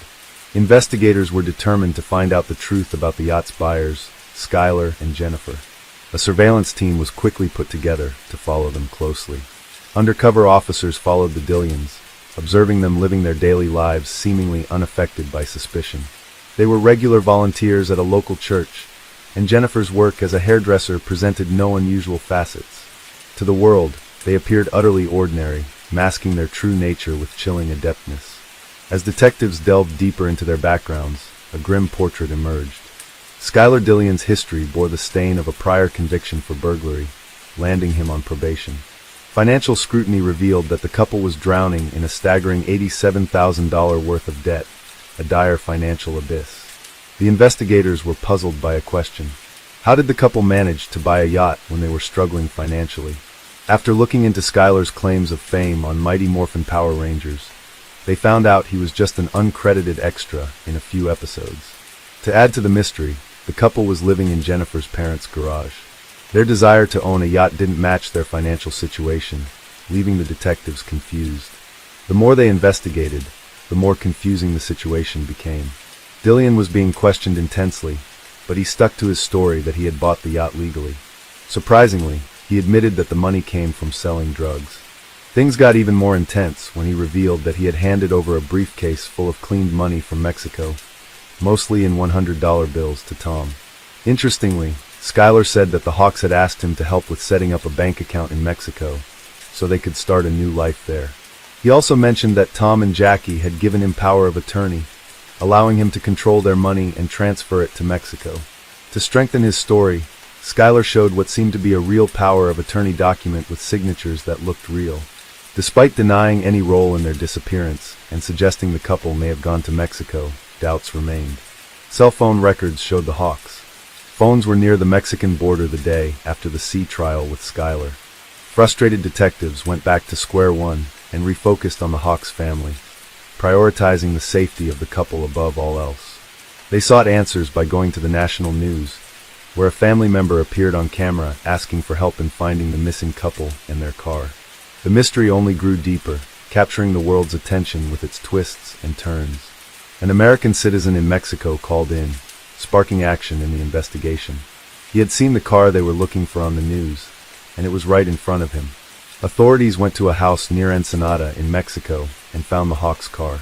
Despite the Hawks being missing for over a month and the fear of something bad happening, there was hope that this could be them. There was a glimmer of optimism. Maybe this was the breakthrough they needed. A Mexican federal agent knocked on the door, leading the way. The names Schuyler, Dillian, and Jennifer came up in the Spanish conversation. The man at the door had a chilling connection. He was an old surfing buddy of Schuyler. He casually mentioned that Schuyler had given him the car, and then Jennifer, his pregnant wife, had driven him back to the U.S. The detectives quickly collected samples from inside the car and found Schuyler's DNA on a heater knob, a significant piece of evidence. This discovery led to suspicions of foul play. The investigators believed that Schuyler and Jennifer may have vital information or knowledge of the events, but concrete proof was still needed. A new development occurred when the detectives looked into a suspicious power of attorney. Theory that Tom and Jackie allowed strangers access to their accounts raised concerns. However, the notary Kathleen Harris supported Schuyler's story, claiming she had witnessed the Hawks signing the papers and confirming their identities with fingerprints. While this aligned with Schuyler's account, the detectives decided to investigate further. They asked Harris to describe Tom and Jackie Hawks.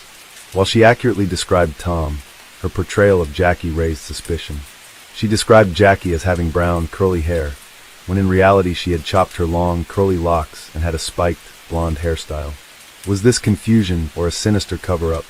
The power of attorney had fingerprints that matched perfectly and seemed to have legitimate signatures. Despite this, there was still a sense of worry. The case was given to the FBI to ease doubts, and the world's best handwriting analysts were brought in. Their discoveries were surprising. Tom's signature was genuine, as was Jackie's. However, there was an oddity in Jackie's signature that left investigators puzzled and struggling to solve the mystery. Armed with the unsettling revelation, the investigators received a tip that Schuyler was going to flee. He had asked his probation officer for permission to leave the country, which helped the quick-thinking detectives quickly catch him for money laundering, the crime he had confessed to earlier. Investigators arrived at the garage apartment where Jennifer's parents resided and found a collection of personal items belonging to Tom and Jackie, such as their camera and driver's licenses.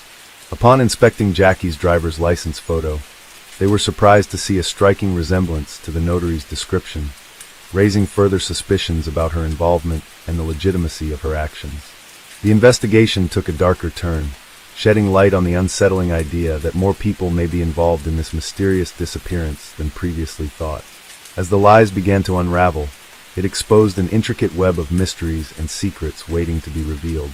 In the garage, investigators found a business card belonging to an LAPD detective who worked with Interpol. They contacted the Interpol agent to discuss their investigation into Schuyler's possible involvement in the Hawks' disappearance. The Interpol agent then shared that he had encountered Schuyler a year earlier during a murder investigation in Mexico involving an American citizen. This connection raised the possibility that Schuyler might have been involved in both cases. The main challenge was to find evidence. Detectives found something strange on the yacht. In photos, it had 2 anchors, but in reality only 1. Their suspicions grew as they realized the discrepancy. A chilling theory started to form. Detectives linked anchor absence on yacht to couple's disappearance due to Schuyler's ruse concealing sinister plot to steal prized possession. Needed undeniable proof. The net was tightening. Jennifer's actions revealed her involvement in the plot. Her effort to drain Hawk's account was evidence of her awareness of the situation, despite not being on the boat. But at a crucial moment, detectives identified a name in the power of attorney papers, a name that would shift the course in solving this puzzling case. The name belonged to a man who had witnessed the significant transaction, a man named Alonso. Alonso, who was only 19 at the time, resided with his parents and worked as a prison guard. A bond had developed between him and Dillian while the latter was in prison for theft. Skylar had convinced Alonso to accompany him to the meetings. He was the slim man who had gone with him on the sea trial. Offering leniency in his punishment, they made an agreement with Alonso, pushing him to share his perspective and expose the chilling truth about the Hawk's destiny. As the tape recorder started playing, Alonso began to tell a frightening story. He revealed details about a man named John Fitzgerald Kennedy, who was introduced as an accountant by Skylar. However, Kennedy was not an ordinary man. He was actually a notorious gang member and former convict known as John F. Kennedy. Alonso explained how they had planned a dangerous scheme that would bring disaster to the Hawks. Their evil plan involved kidnapping a couple and taking them out to sea to throw them overboard. The frightening story began when John F. Kennedy pretended to be seasick and went below deck. Thomas, concerned for him, went down to check on him and fell into their trap. Skylar followed, and together they attacked Thomas. Amidst the chaos, Jackie asked worried questions. Alonso grabbed her, used a taser to immobilize her, handcuffed her, and took her to another part of the boat. Both Thomas and Jackie found themselves helpless, with their eyes and mouths taped shut. In those harrowing moments, as Jackie struggled to scream through her gag with tears of desperation flowing, Thomas offered a small gesture of solace. Handcuffed together, he tenderly stroked her hand with his fingers, a silent attempt to comfort her in the face of the grim fate that awaited them in the merciless hands of their captors. The grim saga continued as they were taken into the kitchen area, where the power of attorney awaited their reluctant signatures. The chilling ultimatum hung in the air like a death knell: cooperate, and perhaps they would be spared, or resist, and death would be their fate. The boat steered into the haunting depths of the ocean near Catalina Island, a place once filled with cherished memories for Tom and Jackie. On the deck of the vessel, they were bound together with a rope, a ghastly prelude to the impending horror. Dillian then disengaged one of the anchors from the boat's bow as he dragged the chain along, the dreadful sound echoing in their ears. They had heard that sound countless times before, but this time it signaled their inexorable doom. Jackie's pleas for her life were heartbreaking as she yearned to see her grandchild and believed she was too young to die. Tom assured her they would be together as they faced the cruel reality, being cast overboard into the Pacific Ocean. They were pushed from their vessel, dragged down by the anchor, disappearing into the depths. Unfortunately, their bodies were never found, shrouding their fate in mystery. After completing their evil deed, Skylar began a cruel mission to eliminate any evidence of the Hawks' presence. He collected their precious belongings, including photographs, and heartlessly threw them into the deep ocean where their memories faded away, abandoned without any regret. With all traces of the couple gone, Dillian and John F. Kennedy tried to return to a sense of normalcy as they sailed back to Newport Harbor, relaxing and fishing as if the terrifying recent events were just a disturbing illusion. Justice caught up with Skylar, Dillian, John F. Kennedy, and Alonzo McHine as they faced 2 counts of first-degree murder. Jennifer Henderson defended her husband's innocence while facing her own reckoning, as she too was charged with 2 counts of murder. Her involvement in the gruesome act was revealed, laying bare her complicity. The chilling murders were driven by a strong desire for money. Myron Gardner, an ex-convict and former gang member, played a key role in connecting Dillian with John F. Kennedy, despite not actively participating in the crime. Gardner faced charges of involuntary manslaughter for his part in these events. Justice was served when different juries found them all guilty. Jennifer Henderson was sentenced to 2 life terms in October 2007 without the chance of parole. John Fitzgerald Kennedy received a death sentence on May 1, 2009, and was placed on death row in San Quentin State Prison. Alonzo McHine testified against the others, pleaded guilty, and received a lighter sentence on June 15, 2009, 20 years and 4 months in prison with the chance of parole in September 2021. In March 2009, Myron Gardner's life changed after spending 4 years in prison. He decided to plead guilty to being an accessory after the crime, which led to the dismissal of the murder charges against him. Meanwhile, Skylar Dillian, also in jail, faced more accusations. He was said to have asked another inmate to carry out a dark plan against his own family members. Things took a darker turn when Dillian was also implicated in the murder of an American citizen named John Jarvie, who was killed in Mexico in 2003. Dillian's cousin and father, who were connected to the Jarvie murder, were considered crucial witnesses in both murder cases. On September 22nd, jury selection began for the trial of Skylar Dillian. Dillian was tried for the murders of Thomas and Jackie Hawks, as well as John Jarvie. The verdict was given on April 10, 2009, with Dillian receiving a death sentence from Judge Frank Feisel in Orange County Superior Court. He was sent to death row at San Quentin State Prison. Before Skylar Dillian was sent to prison, a troubling discovery was made. While incarcerated on March 13, 2008, he performed a disturbing act by partially cutting his own male private part with a razor blade as he wished to remove it. After receiving immediate medical attention, he was taken back to his cell the next day. In an interview, Dillian admitted that his reason for this extreme self-injury was a strong desire to transition to a woman. He had already changed his name from John Julius Jacobson to Skylar Dillian, choosing a gender-neutral name to represent his identity. Defense lawyers claimed that Dillian's need for money to pay for sex reassignment surgery was the hidden reason for the murders of the Hawks. However, it is important to understand that this motive does not justify the terrible crimes he committed. In 2019, Dillian's gender was legally changed to female, and she is now known as Skylar Preciosa Dillian. The Hawks family holds dear the lasting memory of Thomas and Jackie, always engraved in their hearts. These lively individuals, recognized for their adventurous nature, embodied goodness and genuineness. Their destiny took a harsh turn, and even though they have passed away, their spirits persist, shining a timeless light on our recollections. May they rest in eternal peace in paradise. Hello friends, welcome to our channel. Today we're going to take a look at another horrible case with you, the case of Lorena Bobbitt. It's said that a humiliated and insulted woman is capable of anything, with the most terrifying in this list being revenge. Cruel, ingenious, and sometimes unpredictable. Much in this regard depends on the lady's level of sanity, but one must not overlook the depth of her hurt. This destructive emotion can be carefully hidden within a woman for years, but if it erupts, it will sweep away everything in its path. The story of the Bobbitt spouses in the early 90s shook the world, and their surname became a byword, spawning the verb to bobbit, which means to cut or to chop. This case drew heightened public attention, not just to the issues of domestic violence, but also to such a delicate subject as marital assault, which many try to sidestep.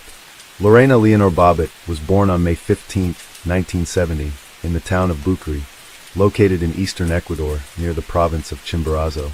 She was the youngest child in a simple and very modest family. When she was in elementary school, her family moved to Venezuela and settled in Caracas. Lorena grew up quite clever. She performed well in school, was diligent and goal-oriented.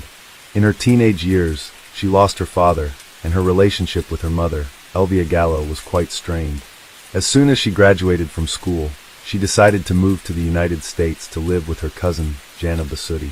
Her relative gladly took her in and helped her with the paperwork for a student visa.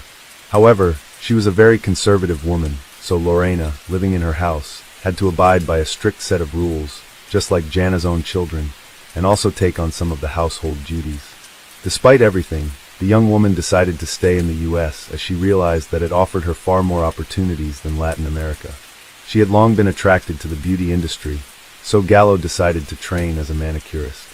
Moreover, Basutti owned her own beauty salon, located in the city center, had extensive experience in the field, and was eager to help her niece learn the profession by allowing her to observe the work of the specialists and practice on her own. Later, her aunt arranged for her to work part-time in her salon. About 8 months after she moved to the new country, the young woman had settled in, enrolled in college, and was working as a manicurist in her relative's salon while gradually saving money. In September 1988, Lorena was preparing to go to a party with several of her friends. Her aunt gave her strict instructions on how to behave and what time she needed to be home, and she promised that everything would be fine. The modest young beauty was nervous, as it was her first time preparing to go to a nightlife establishment late at night. She chose a relatively modest outfit, unlike her friends, applied makeup, and styled her hair fashionably. Upon arriving at the nightclub, she was struck by the carefree and festive atmosphere. Inside, the venue was filled with young people dancing, having fun, and socializing, and Lorena couldn't help but think that such a place might be where she could meet the man of her dreams. This thought proved to be prophetic. A few minutes later, she noticed a very attractive young man intently looking at her and smiling. He waved at her, and she waved back. Then the young man approached her and introduced himself. He was John Bobbitt, and he could not take his eyes off the young beauty with the quite exotic appearance. The guy was handsome, tall, and charismatic.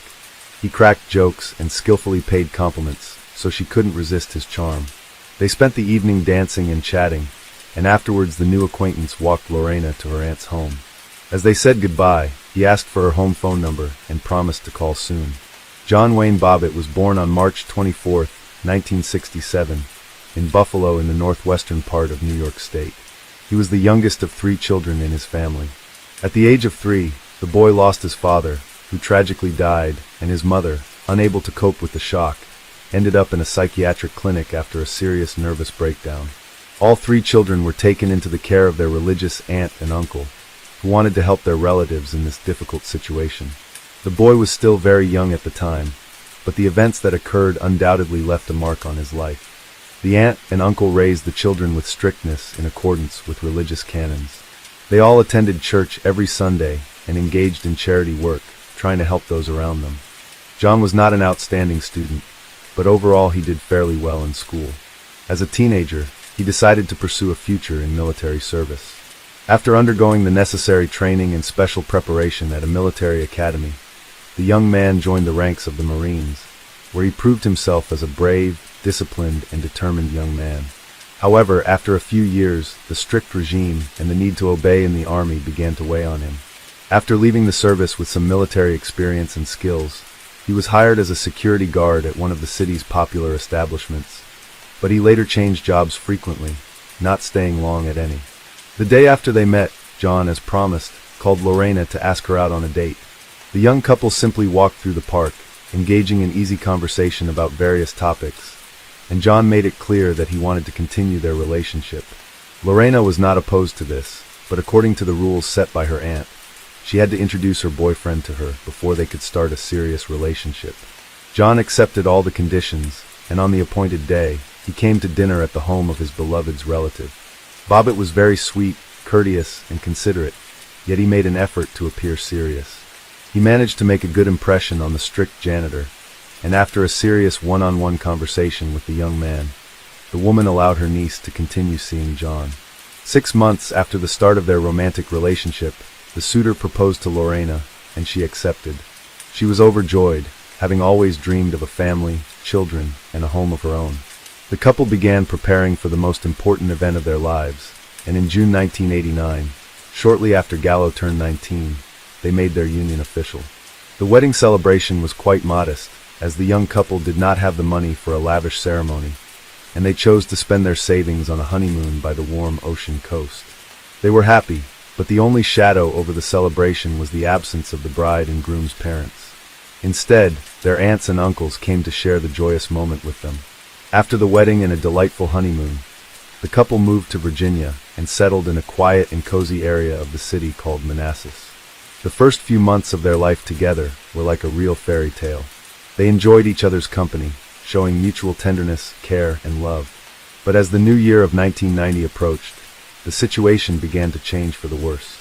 At first, Lorena tried not to pay much attention to some of her young husband's remarks and rudeness, thinking it was just a so-called adjustment period. But one day, when she served cooled soup for dinner, her husband simply threw the plate on the floor and then started yelling at his wife, insulting her and calling her a terrible homemaker. She tried to argue, pointing out that John Wong, he closely monitored where she went and who she spoke to. At home, she had to follow the rules he set, and intimacy between them occurred only when John wanted it, regardless of Lena's wishes. The poor girl couldn't share her problems with anyone, as she found the situation shameful and humiliating. On June 22, 1993, John, along with his longtime military buddy, decided to go out to an entertainment venue. The men partied and drank until late at night, while Lorena was at home alone. She did not wait up for her husband, and went to the bedroom around midnight, soon falling asleep. Around 3 in the morning, a drunk and aroused John returned home. He didn't waste any time, and ripped the shirt off his sleeping wife. Lorena hardly understood what was happening when her husband forcefully took advantage of her. She begged him to stop and not to do this, crying, but he was completely indifferent to her pleas and tears. After it was over, John simply collapsed next to her and fell asleep. Lorena, trembling and sobbing, made her way to the kitchen. She poured herself some water and took a few sips to calm down. But then her gaze fell on a stand with large, sharp kitchen knives. Her hand reached out on its own and pulled out a carving knife. Out of her mind, she went back to the bedroom where her husband lay on his back, snoring drunkenly. She grabbed his genitalia with her left hand, squeezed hard and sharply cut through with the knife, severing a large part of it. John jumped up, screaming in agony, while Lorena simply walked out of the room, went to the garage and got into her car, speeding away through the deserted nighttime streets of the city. She only came to her senses at an intersection when she saw a red light at the traffic signal. At that moment, she looked at her blood-stained hands and realized that she was still holding the severed part of John's body in her left hand. She rolled down the window and threw the detested piece of flesh out, then continued driving. Lorena headed to the home of a close friend who was stunned by her nighttime visit and the state she was in. After Lorena told her what had happened, her friend, realizing the gravity of the situation, called the police herself and summoned a medical team to the house where the injured Bobbitt was. Precision surgery was required. Throughout this ordeal, John was desperately trying to stop the bleeding by pressing a sheet against his wound. Notably, the groin vein is a major vessel, and its injury nearly always results in death from blood loss. However, John was somewhat fortunate, if one could say that, because a clot had formed, significantly slowing the blood loss. The responding medics arrived in time to transport him to the nearest hospital, where he received immediate medical attention. The question then arose about the whereabouts of the severed part of his genitalia, as it was still possible to reattach it to its original place with restoration of its initial physiological functions. Lorena indicated the approximate area of the road where she had discarded her husband's anatomical fragment, and after an extensive search, the police were able to find it. The amputated organ was cleansed with antiseptic, then placed in a special container with medical ice, and urgently transported to the hospital where the injured party was already being treated.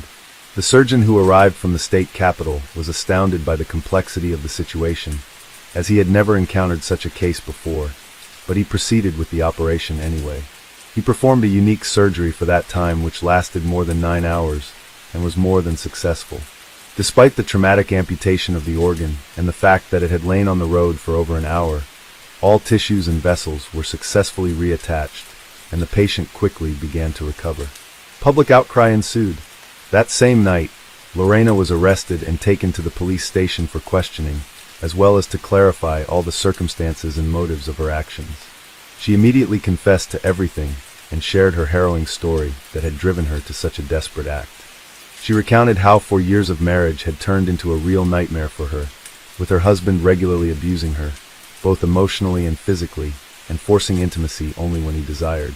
Mrs. Bobbitt also mentioned how, about a year ago, her husband had forced her to terminate a pregnancy, despite her deep desire to have a child, and that abortion had been a traumatizing event for her.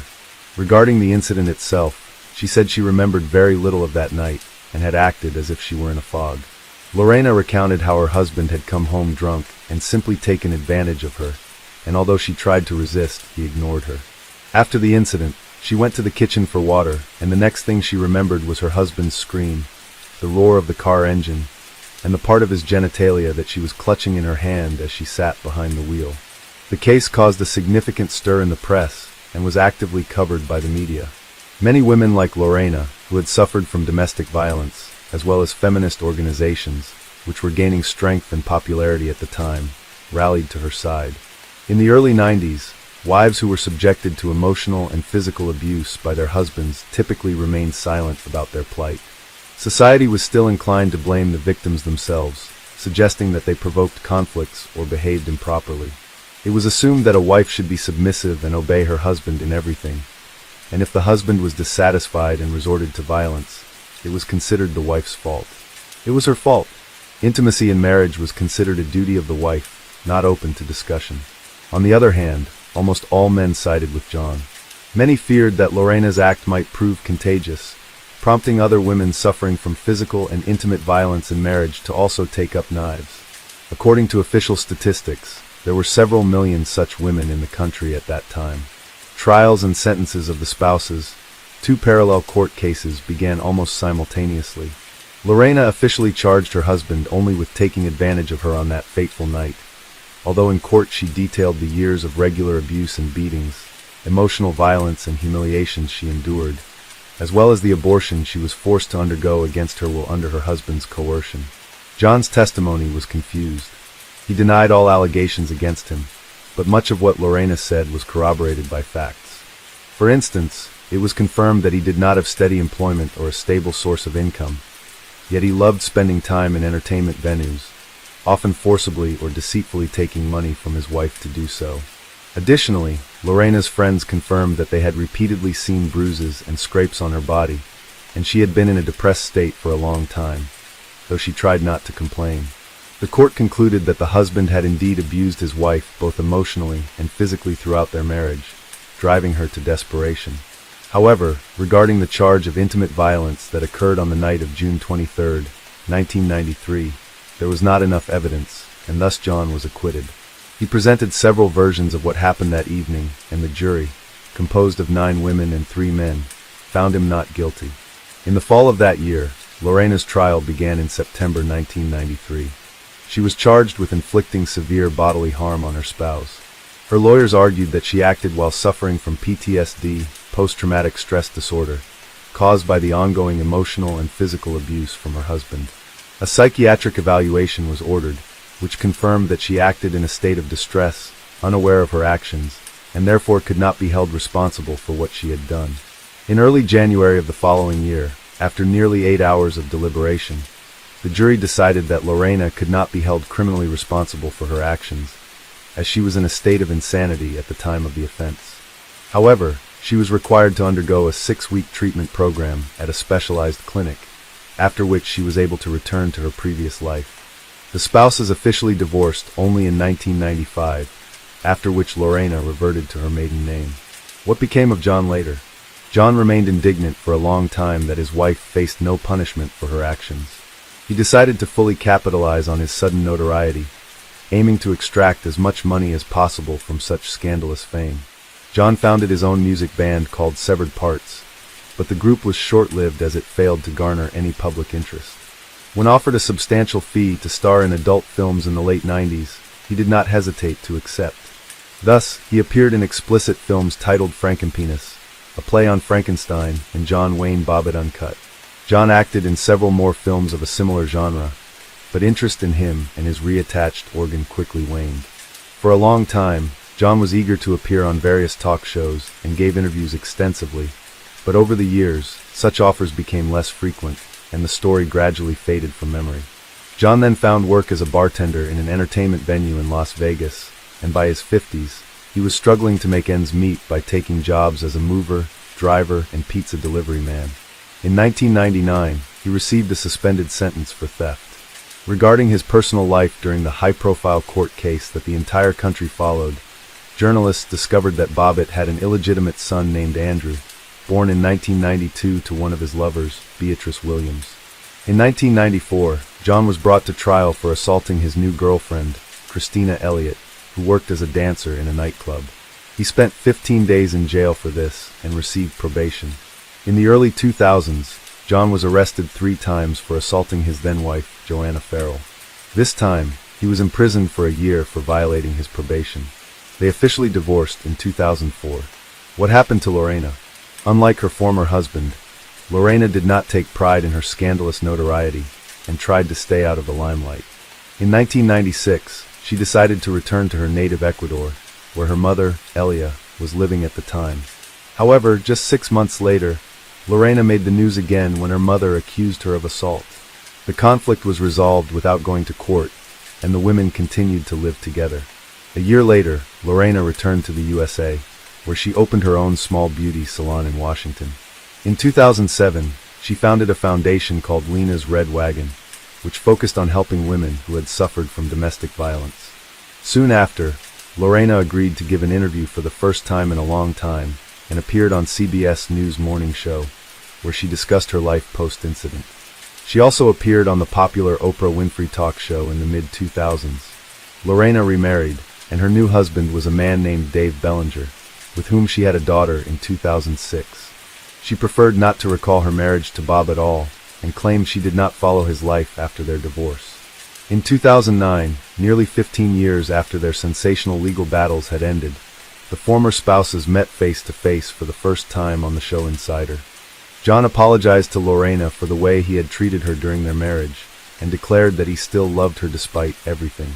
Lorena was visibly moved by his words and confirmed that every year on Valentine's Day, her ex-husband still sends her flowers and cards. On the morning of May 25, 2013, Marshall University was celebrating the graduation of a new cadre of professionals. Mark and Joanna McDermott were supposed to be among the parents witnessing their children receive their diplomas. However, their day took an unexpected turn. This is the of Mark McDermott, a model family man who faced betrayal by someone he considered and raised as his own son for nearly 20 years. Mark McDermott was born in the early 1960s in Australia. Little is known about his upbringing and personal life. What is known is that Mark was the eldest of 5 siblings. His father, Bruce McDermott, as well as 2 younger sisters, Tracy and Nicole, with Nicole being the youngest, are his only known relatives. Close acquaintances have described Mark as not only a successful businessman, but also a kind and responsive individual. Nicole portrayed her older brother as a wonderful person who could never deliberately cause harm to anyone. Very little information is available about Mark's life, including his adult years. At some point, Mark traveled to the southern United States. The circumstances and reasons for this journey remain unknown. It was during this time in the U.S. that he met Joanna Dunn, a single mother with a 4-year-old child. Even less information exists about Joanna's life. Most accounts come from her own narratives. However, the words she shared publicly were almost entirely dedicated to her son, who is also central to this story, Donald Wayne Dunn. Donald Wayne Dunn was born in the early 1990s in West Virginia, where he lived his entire life with his mother's family. His grandparents played a significant role in his upbringing, since they cared for him most of the time. The reason Joanna, a working single mother, entrusted much of Donald's upbringing to her parents was that she found it challenging to raise a child alone. Even when they managed to spend time together, Joanna often turned to video games and television to entertain Donald. On the rare days they were home together, it was challenging for her to give him all her attention. However, everything changed with Mark's entry into their lives. The couple quickly started a relationship and soon got married. Joanna adopted her husband's last name, and all 3 moved to West Virginia, becoming a very close-knit family from the beginning. Mark and Donald developed a close relationship, as if they were truly related by blood. Some who knew them, including Mark's sisters and father, confidently stated that Mark treated the boy as his own son, and Donald regarded him as his only father. Their strong bond was evident. When Donald was still a minor, Mark and Joanna's relationship went through a difficult period that ended in a temporary separation. Despite Mark living alone for some time, Donald insisted on residing with him rather than his mother. During those months, the family faced another challenging period when Joanna was diagnosed with cancer. However, by supporting each other, they managed to get through these tough times. Mark always ensured that his stepson had a comfortable life without any deprivation. He made sure Donald never lacked anything he needed. Although Donald was a simple person who never asked for much, he seemed grateful for the peaceful and luxurious life his stepfather provided. In 2008, when Donald graduated from high school, Mark took on the financial responsibility for his higher education at Rio Noe Community College, where he studied for 2 years. Mark continued to pay for his education, even when, in 2010, Donald transferred to Marshall University. Despite living with his girlfriend, with whom he had been in a relationship since he was 15, and her family, he always enjoyed unconditional support from Mark and Joanna. It's noteworthy that their financial assistance wasn't limited to just tuition fees. They also covered expenses for clothing, car insurance, and paid for his living and food expenses. Donald only had to focus on his studies. A responsible and dedicated young man who strictly followed his daily routine and often canceled or declined plans with loved ones due to study commitments or practical work requirements for upcoming exams. During his 5 years of university education, he maintained this lifestyle, aiming to graduate on time without falling behind in any semester. Saturday, May 25, 2013, was to be a significant day for him as he was scheduled to receive his diploma. However, what was meant to be a special for celebration turned into a deeply distressing moment that would forever alter his life. As the Meckett family prepared for Donald's graduation ceremony, An emergency call was made to 911 from their home. "What is your name?" "Joanna McDermott." "I shot my husband." "Okay, is he breathing?" "No." "Was it an accident?" "No, we were fighting." "You were fighting?" "Yes, it was supposed to be a happy day. It's his graduation." "Your child's graduation?" "Yes." "Is your child okay?" "Will the police be coming too?" "Yes." Authorities promptly headed to the McDermott residence. Sergeant Greg Kean of the Raleigh County Sheriff's Office was one of the first law enforcement officers to arrive at the scene. Upon arrival, he found Joanna in a state of severe shock. Moving further into the house, he saw Mark lying lifelessly on the couch in the living room. It appeared he had been reading a book at the time of his death. At first glance, Mark had 2 gunshot wounds to the head. When investigators moved the body, they discovered a 3rd wound in the back of his shoulder. The medical examiner at the scene confirmed that although the cause of death was indeed due to head wounds, death was likely not instantaneous. The amount of blood at the scene indicated that Mark's prolonged survival led to significant blood loss. According to initial reports on the incident, Donald had been preparing for his significant day, and noise from the shower drowned out the sound of gunshots. Consequently, he did not realize Joanna had shot his stepfather until he exited the bathroom and found Mark's body in the living room. "All right, how old is your husband?" "My husband is 54. "And you were just fighting?" "Yes." "All right, did you shoot him in the side?" "No, in the head." "In the head?" "Yes." "Okay, try not to touch anything. My son is in the bathroom. I need to attempt to go downstairs so he can assist me." "How old is your son?" "He is 23. "Does he know what has happened?" "He doesn't know. He's downstairs for his graduation." The pistol was lying on the dining table next to a letter, presumably written by Joanna and addressed to Donald. In it, the distressed woman explained to her son that her marriage had become intolerable and that she could not stay in a relationship with someone she no longer loved. She also apologized for leaving his life without seeing him grow into a man. At that moment, Joanna and Donald were taken in separate cars to the Raleigh County Sheriff's Office, where an officer was to take their statements. Since Joanna called emergency services, the case appeared to be another instance of domestic violence with a tragic conclusion. In her conversation with the operator, Joanna claimed that she and Mark had argued, and in a fit of rage without realizing her actions, she shot him in the head with her pistol. This narrative surprised the officers who took her for questioning, because she then made a confession that completely overturned her initial story and thus changed the entire course of the investigation. When the doors of the police car closed, Joanna revealed that it was not she who ended Mark's life, but her son Donald. However, this revelation was not all. The story turned out to be far more intricate than what investigators had assumed. Once in the interrogation room, Joanna recounted to Captain James Barr of Raleigh County Sheriff's Office the sequence of events that took place on May 25, 2013. She mentioned that her son's graduation was scheduled for earlier in the day.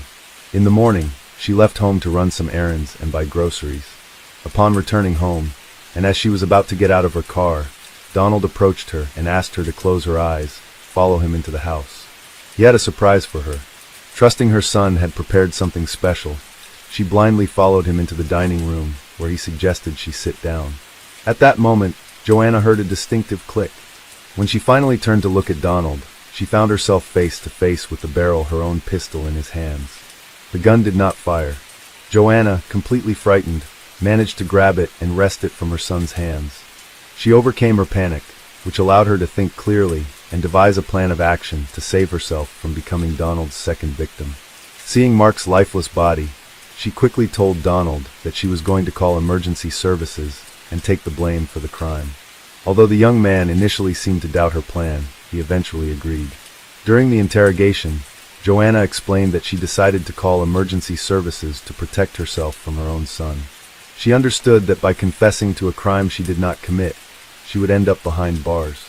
Joanna added that she was sure that if she didn't do this, Donald would try to end her life. She also confessed that in the 23 years she had been his mother, she never thought he would point a gun at her head and pull the trigger. The gun used by Donald belonged to Joanna. She explained that it did not fire, probably because she had pulled the slide back far enough on the semi-automatic weapon, which prevents a normal shot. Captain Barr explained that Joanna's story seemed entirely logical to him, because from the first moment he saw Donald, he had a feeling something was off. He noted that considering the severity of the situation, the 23-year-old young man appeared unusually calm and always maintained a neutral facial expression. For this reason, he ordered Donald be placed in a separate interrogation room away from his mother from the beginning of the interrogation. Donald denied any involvement in his stepfather's death. His facade, however, quickly crumbled when he was told of Joanna's statements. James Barr did not need to use any intimidation tactics to get the young man to confess. He didn't pressure him or demand detailed information to piece together the case. Donald voluntarily provided everything. The story that unfolded was almost unbelievable. It all began after Donald's first year of college. He wasn't doing well in his studies and decided to drop out due to poor grades. Initially, his classes were simple, just showing up at the right room, and time was enough for good grades. But as the semester progressed, it required more effort. According to Donald, he felt he didn't have the strength to continue his studies. Instead of telling the truth, he chose to lie to Mark and Joanna. His close relatives were not the only ones deceived. Even his girlfriend and her family were unaware of what was happening. Rachel Rush, his girlfriend's sister, said Donald maintained a routine that made it seem like he was attending classes. He left and returned home at regular times, spending most of his day in his room under the pretense of needing focus for assignments or tests. Donald even went as far as falsifying grade reports. This deception lasted for 4.5 years without anyone suspecting a thing. His family's faith in him remained unwavering as he pretended to be a student.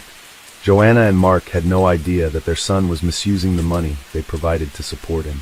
Donald claimed he never meant to deceive his family for so long. But as days went by, speaking the truth just got harder and harder. The one thing that stopped him from being honest? The fear that Mark and Joanna would stop covering his expenses. Even though he acted like material things, a car and fancy clothes didn't matter much, the reality different. Losing his lifestyle was a big deal for him. Over several months, Donald thought he had the perfect plan to get away everything. From the start, he planned something drastic to take his parents' lives. He wanted to avoid suspicion by leaving a note, something similar to what was found on the dining table with the pistol. Donald believed that when authorities read it, they'd think it was written by a distressed woman stuck in an unhappy marriage who saw no other way but to take her husband's life and then her own. On May 25th, Donald told Captain Barr that he secretly took Joanna's pistol and kept it all day while pretending to prepare for his graduation. Part of his plan included creating an alibi by going to the supermarket so surveillance cameras would record him there. However, things didn't go as planned. He didn't expect his mother's gun to jam, just as he tried to pull the trigger aimed at her head. The conclusions and plans Donald revealed later baffled everyone who heard them. James Barr shared that Donald even confessed he had practiced the emotions he'd display on his face when authorities arrived at the scene. He also considered how he would finance his life after losing the stable income provided by Mark and decided to rely on the sympathy of his relatives for as long as. While they supported him, he planned to engage in sports to improve his physical condition. Ultimately, when left with no other options, he intended to enlist in the police or the army. Reflecting on the feasibility of his plan, Donald concluded it would be easier to kill his mother and stepfather than to confess that he had been deceiving them for almost 5 years. According to a legal document from the Supreme Court of West Virginia, published in April 2016, a month after his arrest in June 2013, Donald was charged with first-degree murder and attempted murder. Even before the trial commenced, Donald and his legal team sought ways to delay proceedings. A few weeks before the scheduled start of hearings, while already in solitary confinement, Donald underwent surgery on his right hand. His lawyers used this surgery as a pretext to request a delay in starting the process and arguing that during initial sessions, Donald would be under strong painkillers' influence. To decide on this matter, the court first required medical documents of the defendant. Eventually, the request was denied. The court observed that during preliminary hearings, Donald showed no signs of being significantly impaired by painkillers and thus deemed him competent to participate in the trial, approving its continuation. The trial took place in August 2014, more than a year following Mark's tragic death. The jury trial was presided over by Judge John A. Hutchinson, with David White serving as Donald's attorney and Christine Keller representing Raleigh County Prosecutor's Office. Mark's 2 sisters, accompanied by 1 niece, traveled over 15,000 kilometers from Australia to witness the trial of someone they had considered family for nearly 20 years. Although detailed information from witness testimonies or evidence presented is not available, and there is a lack of photos and videos, it is known that the defense intended to state in their opening arguments that Donald was under illegal drugs influence at the time of the crime. There is no evidence that this was ever referenced before or confirmed through any toxicological tests. Just a few days after the initial, specifically on August 14, 2014, Donald Dunn was found guilty of the first degree of his stepfather, Mark McDermott. He was also convicted of attempting to murder his mother, Joanna McDermott, and using a firearm in the commission of these crimes. On September 5th of the same year, Judge John Hutchinson sentenced Donald to life imprisonment without the possibility of parole for his stepfather's murder, and an additional 15 years for attempting to murder his mother. After the sentence was announced, Joanna read an emotional letter she had prepared for the court. In her statement, Donald's mother mentioned that something bad had happened at some point in her son's life, possibly after his grandparents' illness, or due to the pressure she applied for him to study at the university. She also suggested that frequent play of violent video games from a young age might have had an impact. Joanna expressed her disapproval of the public image created of her son and made clear her disagreement with the harsh sentence handed down. Judge Hutchinson responded that Joanna's disapproval did not influence his decision. He stated that he believed the sentence imposed was necessary to restore justice in this unjust situation. The judge sympathized with Donald's mother, but maintained that shielding her son from the consequences of his actions could not be justified under these serious circumstances. After the verdict, Mark's sister and father expressed their continuing disbelief at how Donald could take the life of a man who had raised him as his own son for 19 years. Though they acknowledged that Mark would never be brought back by this verdict, they were grateful for the judgment rendered by Judge Hutchinson. In the early hours of July 7, 1985, 54-year-old Jane Anchor Hilton was found beaten and stabbed to death. She was discovered in a bedroom at her employer's house, a house she moved into only the previous day seeking refuge from a troubled marriage. Jane was discovered by two fellow housemates and her own daughter, Autumn. The murder made no sense, and the case dragged for 14 years, until two new detectives reopened the cold case in 1999. A misquote in an article led investigators to point the finger at Ricky Davis. Davis was eventually tried for the crime and convicted, all the while proclaiming his innocence. Determined not to give up, he sought help from the same justice system that put him behind bars. 15 years later, Davis was exonerated and the real killer found thanks to genetic genealogy testing and the determination of a group called the Innocence Project, who were determined to find the truth. Jane was a familiar face around El Dorado Hills, California. She was a columnist for Foothill Times. She often covered social events in and around town for the paper. Jane had 6 children whom she loved, and often wrote poetry to help inspire them daily. She'd been working toward getting her real estate license, and was married to Archie Hilton in 1984. However, by July 1985, their marriage started to fall apart. It was then she asked her employer, Wilma Klein, for assistance. Klein owned a fairly large home in El Dorado Hills. With her lived her daughter, Maureen Klein, and her boyfriend. Wilma's grandson, Ricky Davis, and his girlfriend, Connie Dahl, also occupied a room at the house. On July 6, 1985, Wilma welcomed Jane and her youngest daughter, 13-year-old Autumn Anchor, into her home. By all accounts, it was a full house. The first night of her new life would prove to be the night her life ended.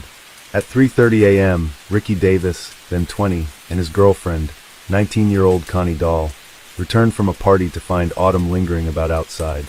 She told them she was out late and afraid her mother was going to be angry. All three made their way into the house. There was blood in the hallway. It was silent as they reached the first room, belonging to Maureen, Ricky's mother. On the bed was the bloody body of Jane Hilton. She was not breathing. Maureen and her boyfriend had gone on a camping trip and were not home at the time. Ricky and Connie called 911. Paramedics and police arrived, but Jane was pronounced dead at the scene.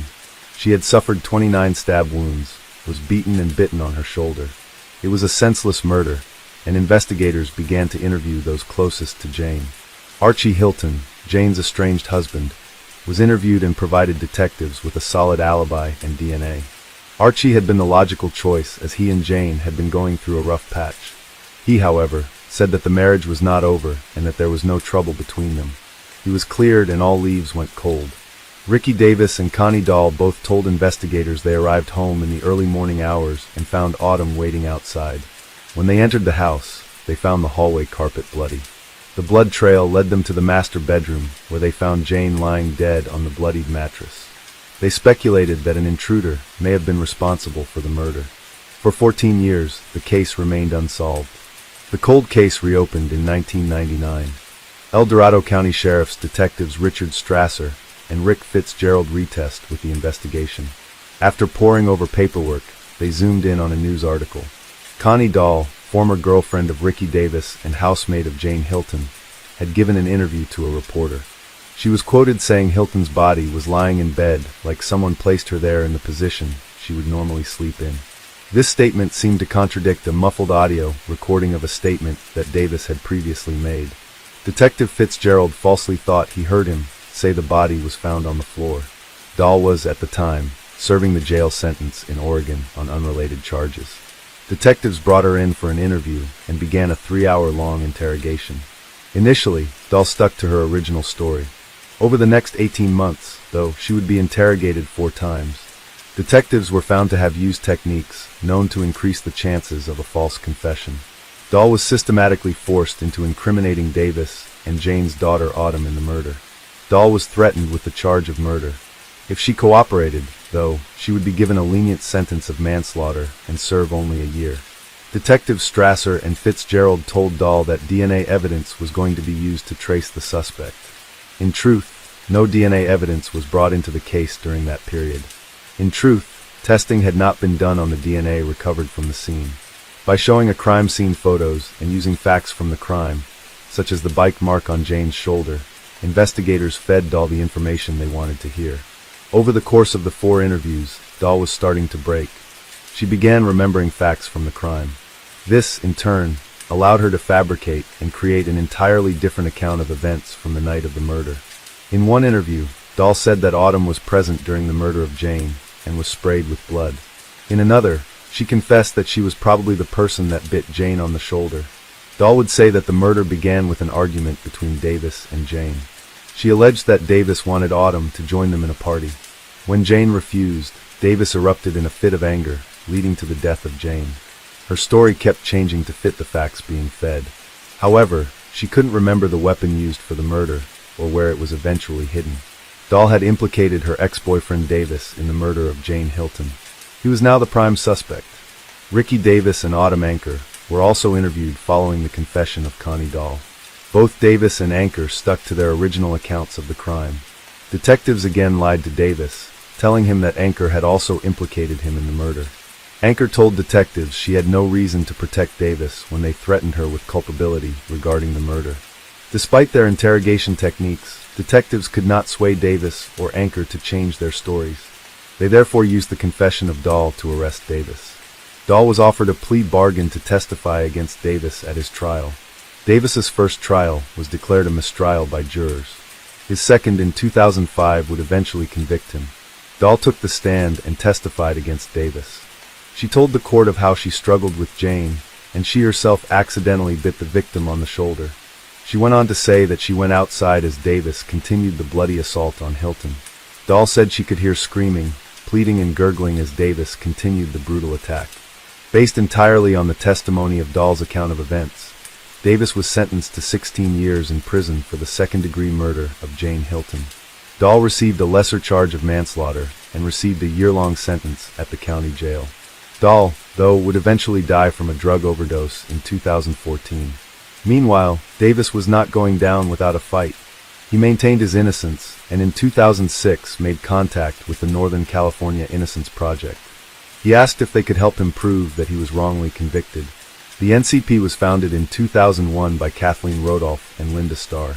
The project began after legislation offered convicted inmates to seek DNA testing to prove their innocence. It's a non-profit clinical program of Sagittaria University's School of Law. After Davis made contact with the NCP in 2006, his case was put through a thorough re-examination.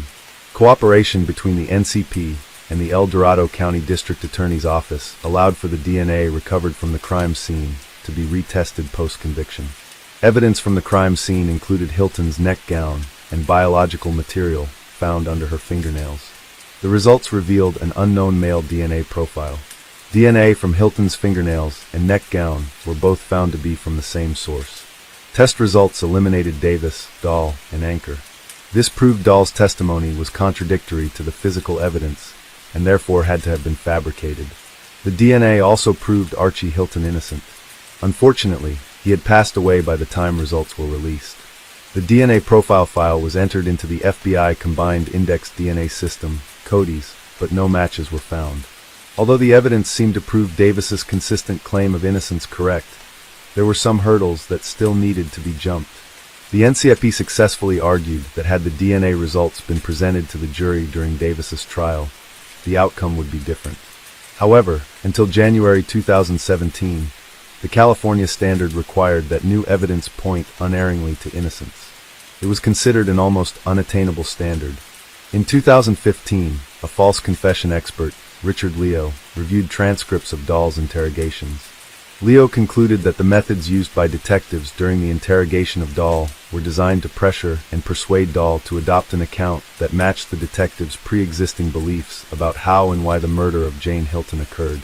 In 2016, though, the NCIP co-sponsored Senate Bill 1134.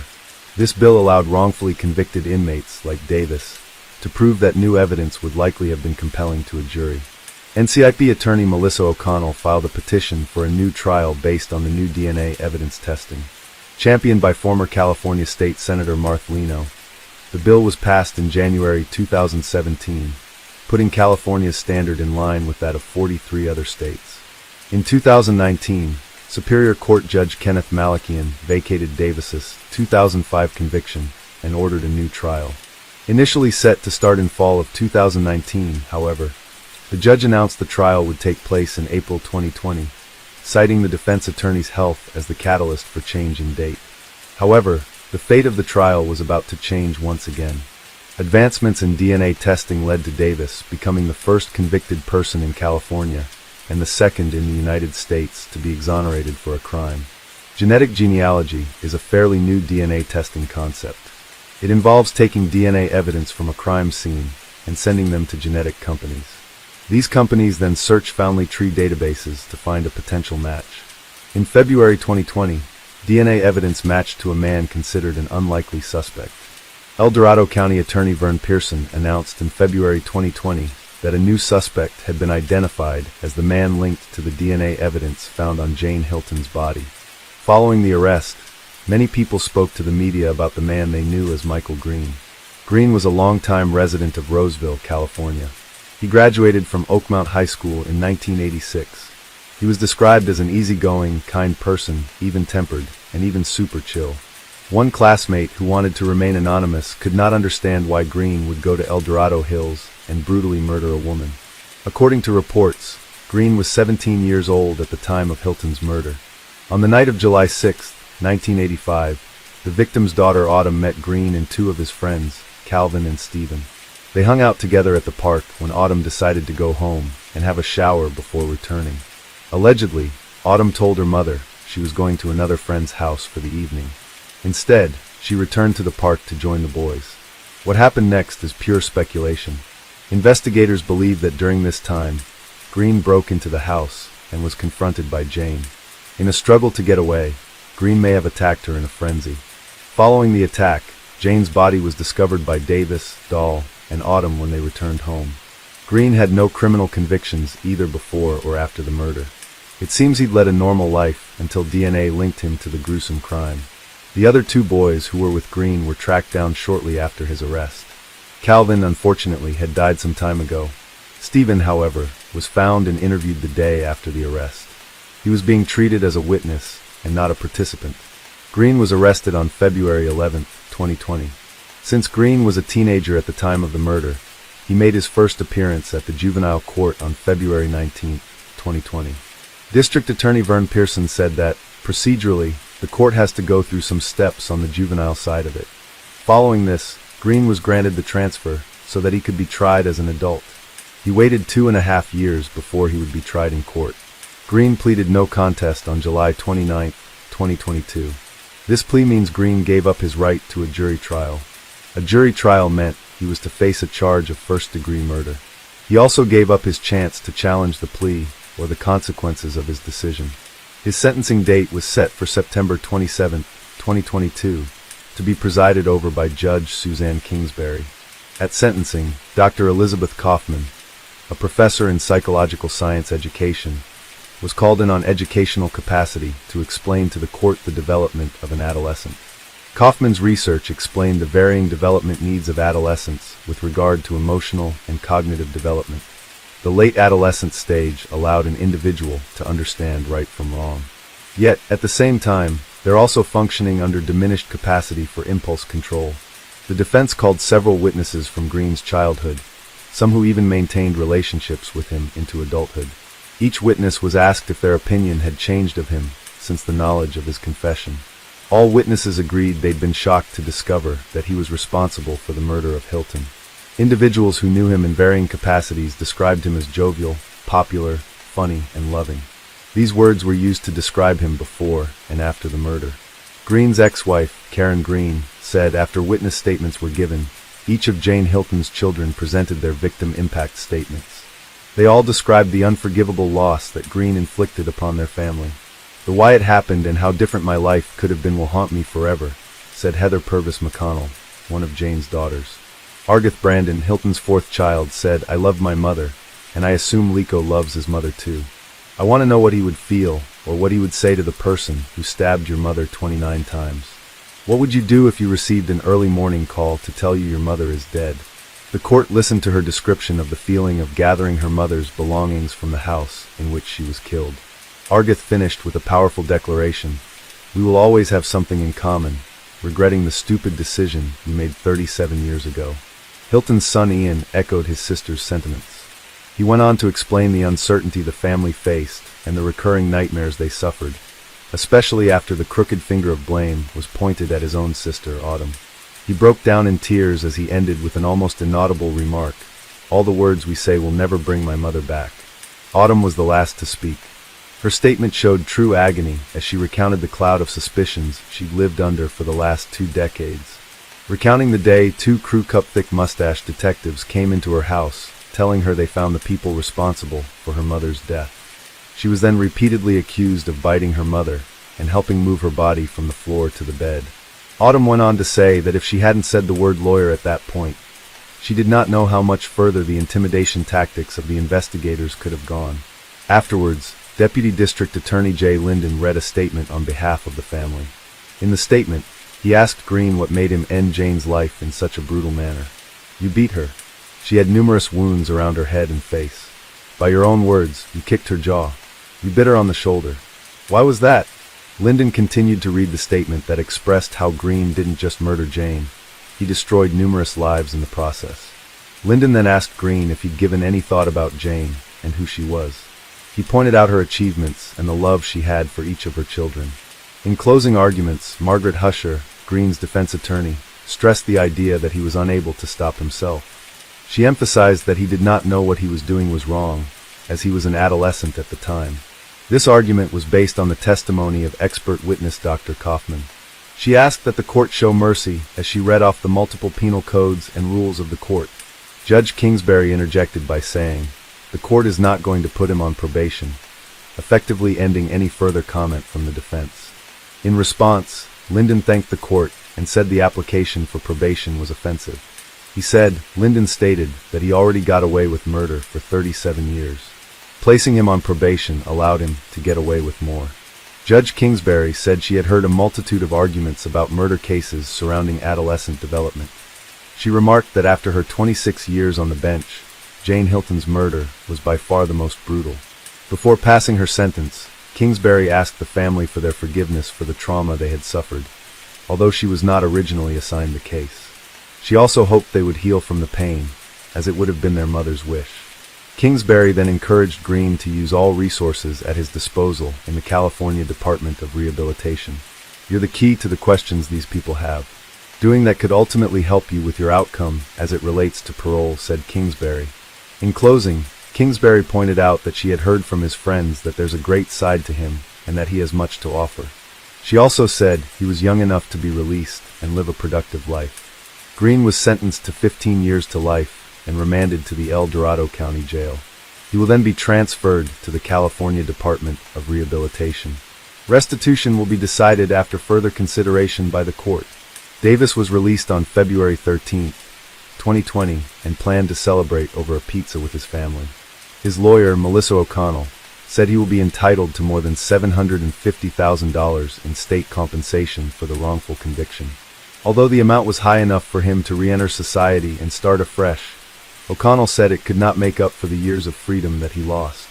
Davis went on to sue the state for damages covering the period from May 21, 2002 to February 13, 2020 for a whopping $18 million. The lawsuit names El Dorado County as well as former detectives Richard Strasser, Rick Fitzgerald, Bill Wilson, who's deceased and been sued through his estate, and Larry Hennig. Sheriff's Office pathologist, Dr. Robert Anthony, has also been included in the complaint. The Village Life newspaper reported that Davis was homeless after being released. The lawsuit is still pending as of 2022. In September 2022, California passed Assembly Bill 2644. This bill would, commencing January 1, 2024, prohibit law enforcement officers from employing threats, physical harm, deception, or psychological manipulative interrogation tactics as specified during a custodial interrogation of a person 17 years of age or younger.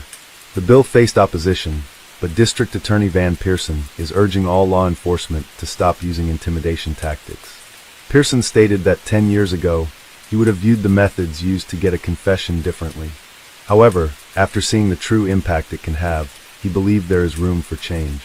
This also comes after research points to deceptive tactics being used for years by law enforcement that will presume guilt and focus on getting a confession rather than getting the full story. The district attorney is implementing this new policy in his office and is urging other district attorneys to do the same. El Dorado County DA's office will now reject any case where the primary evidence is a confession obtained using threats, lies, or psychological manipulation interrogation tactics. These measures are to ensure that no one is ever again convicted based on a coerced false confession, like the case of Ricky Davis. Pearson personally apologized to all involved in the miscarriage of justice caused by the tactics used by then investigators into the brutal 1985 murder of Jane Hilton. After 37 years, the right man is finally facing justice. Yet the lives of so many were left broken by mistakes and false accusations.